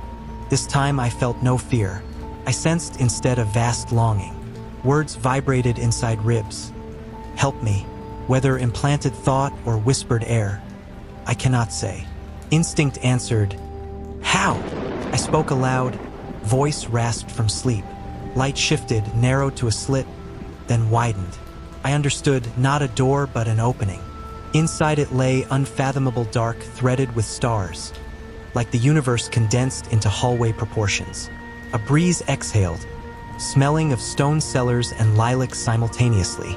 The paradox made my knees tremble. I recalled dreams from childhood in which doorways led to landscapes painted in impossible color. Those dreams always ended at the threshold. I never crossed. This time, maybe due to fatigue or faith, I raised one foot. Heat pulsed around ankle, neither welcome nor threat. Again, that calm saturated nerves. Yet memory of cold farmland tethered me. I pictured Annie and Carl asleep, trusting the farmhouse to stay ordinary while I flirted with the miraculous. I pictured spring seeds waiting in burlap sacks. I lowered my foot. "I can't," I said. "Not now." Light folded smaller, dimming but still patient. Days later, a postman, rare visitor, delivered a letter addressed to the landowner. The envelope looked decades old, yet stamped fresh. With mischief, we opened it. Inside, a deed and a note. The owner had died. Property reverted to whomever lived there currently, provided they maintained land with respect for thresholds. The phrase startled me. Did someone else know of the doorway? Winter ground on. At each appearance, the light beckoned, sometimes faint as moonlit dust, sometimes vivid enough to cast moving shadows. Carl remained skeptical, Annie fascinated. I researched local archives. Settlers reported white woman's lantern phenomena near the creek. No record of harm, only disappearances. A young farmhand vanished 1912, a widower 1939, a teenage girl 1968. Each case occurred in October. Always light in a corner, according to diaries. I began marking calendar nights when light showed. Patterns emerged. Phases of moon, shifts in barometric pressure. I documented temperature, humidity, stove usage. A hypothesis formed. The farmhouse acted as aperture between domains when conditions aligned. My chemistry background insisted any aperture required energy differential. Wood stove heat meeting cold outside, vapor seeping, static building. One April evening, after snowmelt left the earth soft, light manifested brighter than ever. Annie joined me. We stood before the glow. She whispered, "Should we?" Her eyes brimmed curiosity that bordered on ache. I shook my head. "We don't know what's on the other side." She reached out. I caught her wrist. Touching the radiance together, we felt warmth swirl. Neither fire nor sun, but something like memory. A hum filled the room, pitched too low for ears yet rattling sternum bones. Annie swayed, pulled her back. The aperture snapped closed, scattering motes. Later she confessed a vision. Endless orchard, autumn dusk, and a woman beckoning with a lantern. Like walking into an old painting, she felt sure crossing would not kill us. Still, fear anchored. That summer, the orchard property sold to developers. Bulldozers arrived, tearing stands of apple trees. As engines idled, the farmhouse trembled. We heard boards creak in agitation. That night light returned, wild, flickering red at edges. My dreams brimmed with images of collapsing thresholds. I woke convinced the aperture depended on equilibrium of land around us. Destroying orchard threatened that balance. We debated activism, petitions, sabotage. None of us possessed capital or influence. One August dawn, Carl announced he was leaving, heading west to find work. Too many half-seen dimensions unsettled him. Annie looked crushed. Weeks later she packed as well, enrolling in art school in Ontario, eager to paint what she'd glimpsed. I stayed. The farmhouse felt mine in ways I could not articulate. Demolition advanced. Trees toppled, roots exposed. Each night the aperture flared dangerously, edges tearing like wet paper. In September I stood before it alone. It no longer beckoned.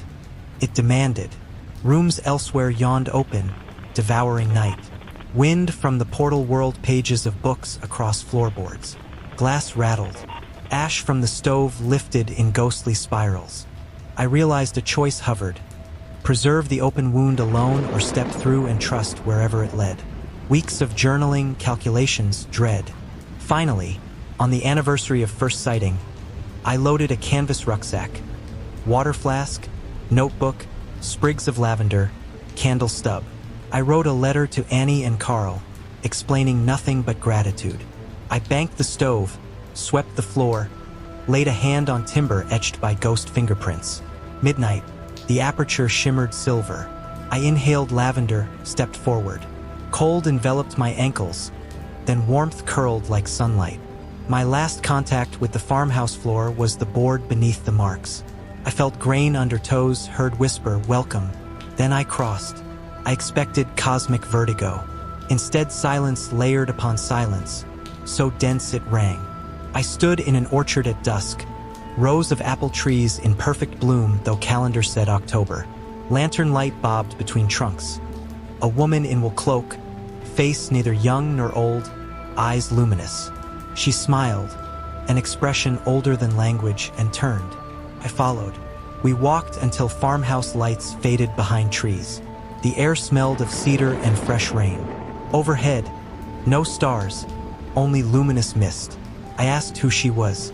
Her answer arrived like thought, not sound, caretaker. She led to a clearing where stone pillars rose, each carved with symbols beyond my chemistry training.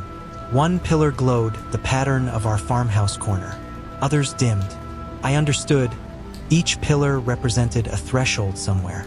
Some failed when land eroded, when belief crumbled. Guardians dwindled. I was to replace one who had watched our farmhouse but departed a generation earlier. The light had been an invitation. My hesitations jeopardized the passage. Choices remained. Return, let aperture collapse, or stay and learn stewardship. Return would end the haunting, perhaps doom the link forever. Staying meant guardianship beyond ordinary life, but my own world, friends, family, would fade. I sat against a pillar, weighed memories. Grinding wheat with Carl's laughter, Annie's watercolor sketches pinned on the kitchen wall, the morning sun slanting across cider barrels. Yet those moments had passed. Carl in Alberta by now, Annie painting exhibitions along Lake Ontario. My life had already diverged. I realized the old farmhouse had prepared me. Hard labor, candlelit nights, trust in unseen forces. I looked to the caretaker. She waited without urgency. In her gaze, I saw seasons turning, thresholds requiring attention. I felt calm, the calm of first touch with the light. I stood. "Teach me," I said aloud. The orchard shimmered approval. Somewhere far away, in an empty farmhouse cloaked by November snow, lavender candles guttered out. The aperture gentled, edges sealing into quiet glow. A heartbeat continuing behind timber for whomever might listen in decades to come. On Halloween nights now, somewhere in the orchard between worlds, I keep watch. Lights flicker in corners of old houses, calling next guardians. When they hesitate, I whisper through thresholds the same calm instruction offered to me. Do not fear. Step lightly. The work is waiting. And in Ways Mills, locals still speak of 3 young dreamers who vanished years ago. The farmhouse stands, roof patched, windows whole, paint weathering but walls strong. Sometimes a shimmer dances in the parlor corner, soft as candle flame. Neighbors pass, see warmth inside, and assume the place is still occupied. In a way, it is. The July heat had fallen over the little mid-American suburb like a heavy quilt no one could shake off. Day after day, the temperature perched in the mid-90s, and the air held the unwashed smell of asphalt and lawn clippings. Everything seemed to stick. Shirts to skin, damp garden gloves to steering wheels, and even the dog's fur to the freshly mown grass. Arthur Bell, art to the colleagues who knew him well enough to shorten his name, felt that stickiness most of all. He was not built for humidity. Skinny and pale, a man more comfortable under fluorescent tubes than beneath direct sunlight. He spent his working hours deep in the air-conditioned warren of North Star National Laboratory, halfway underground, surrounded by humming power supplies and kilometer-long vacuum pipes. There, at the controls of the country's largest particle accelerator, he guided beams of protons until they slipped past one another and shattered into showers of subatomic shrapnel. It was delicate work, demanding calculation, caution, and above all controlled conditions. A single half-degree shift in magnet temperature could spoil a week's run.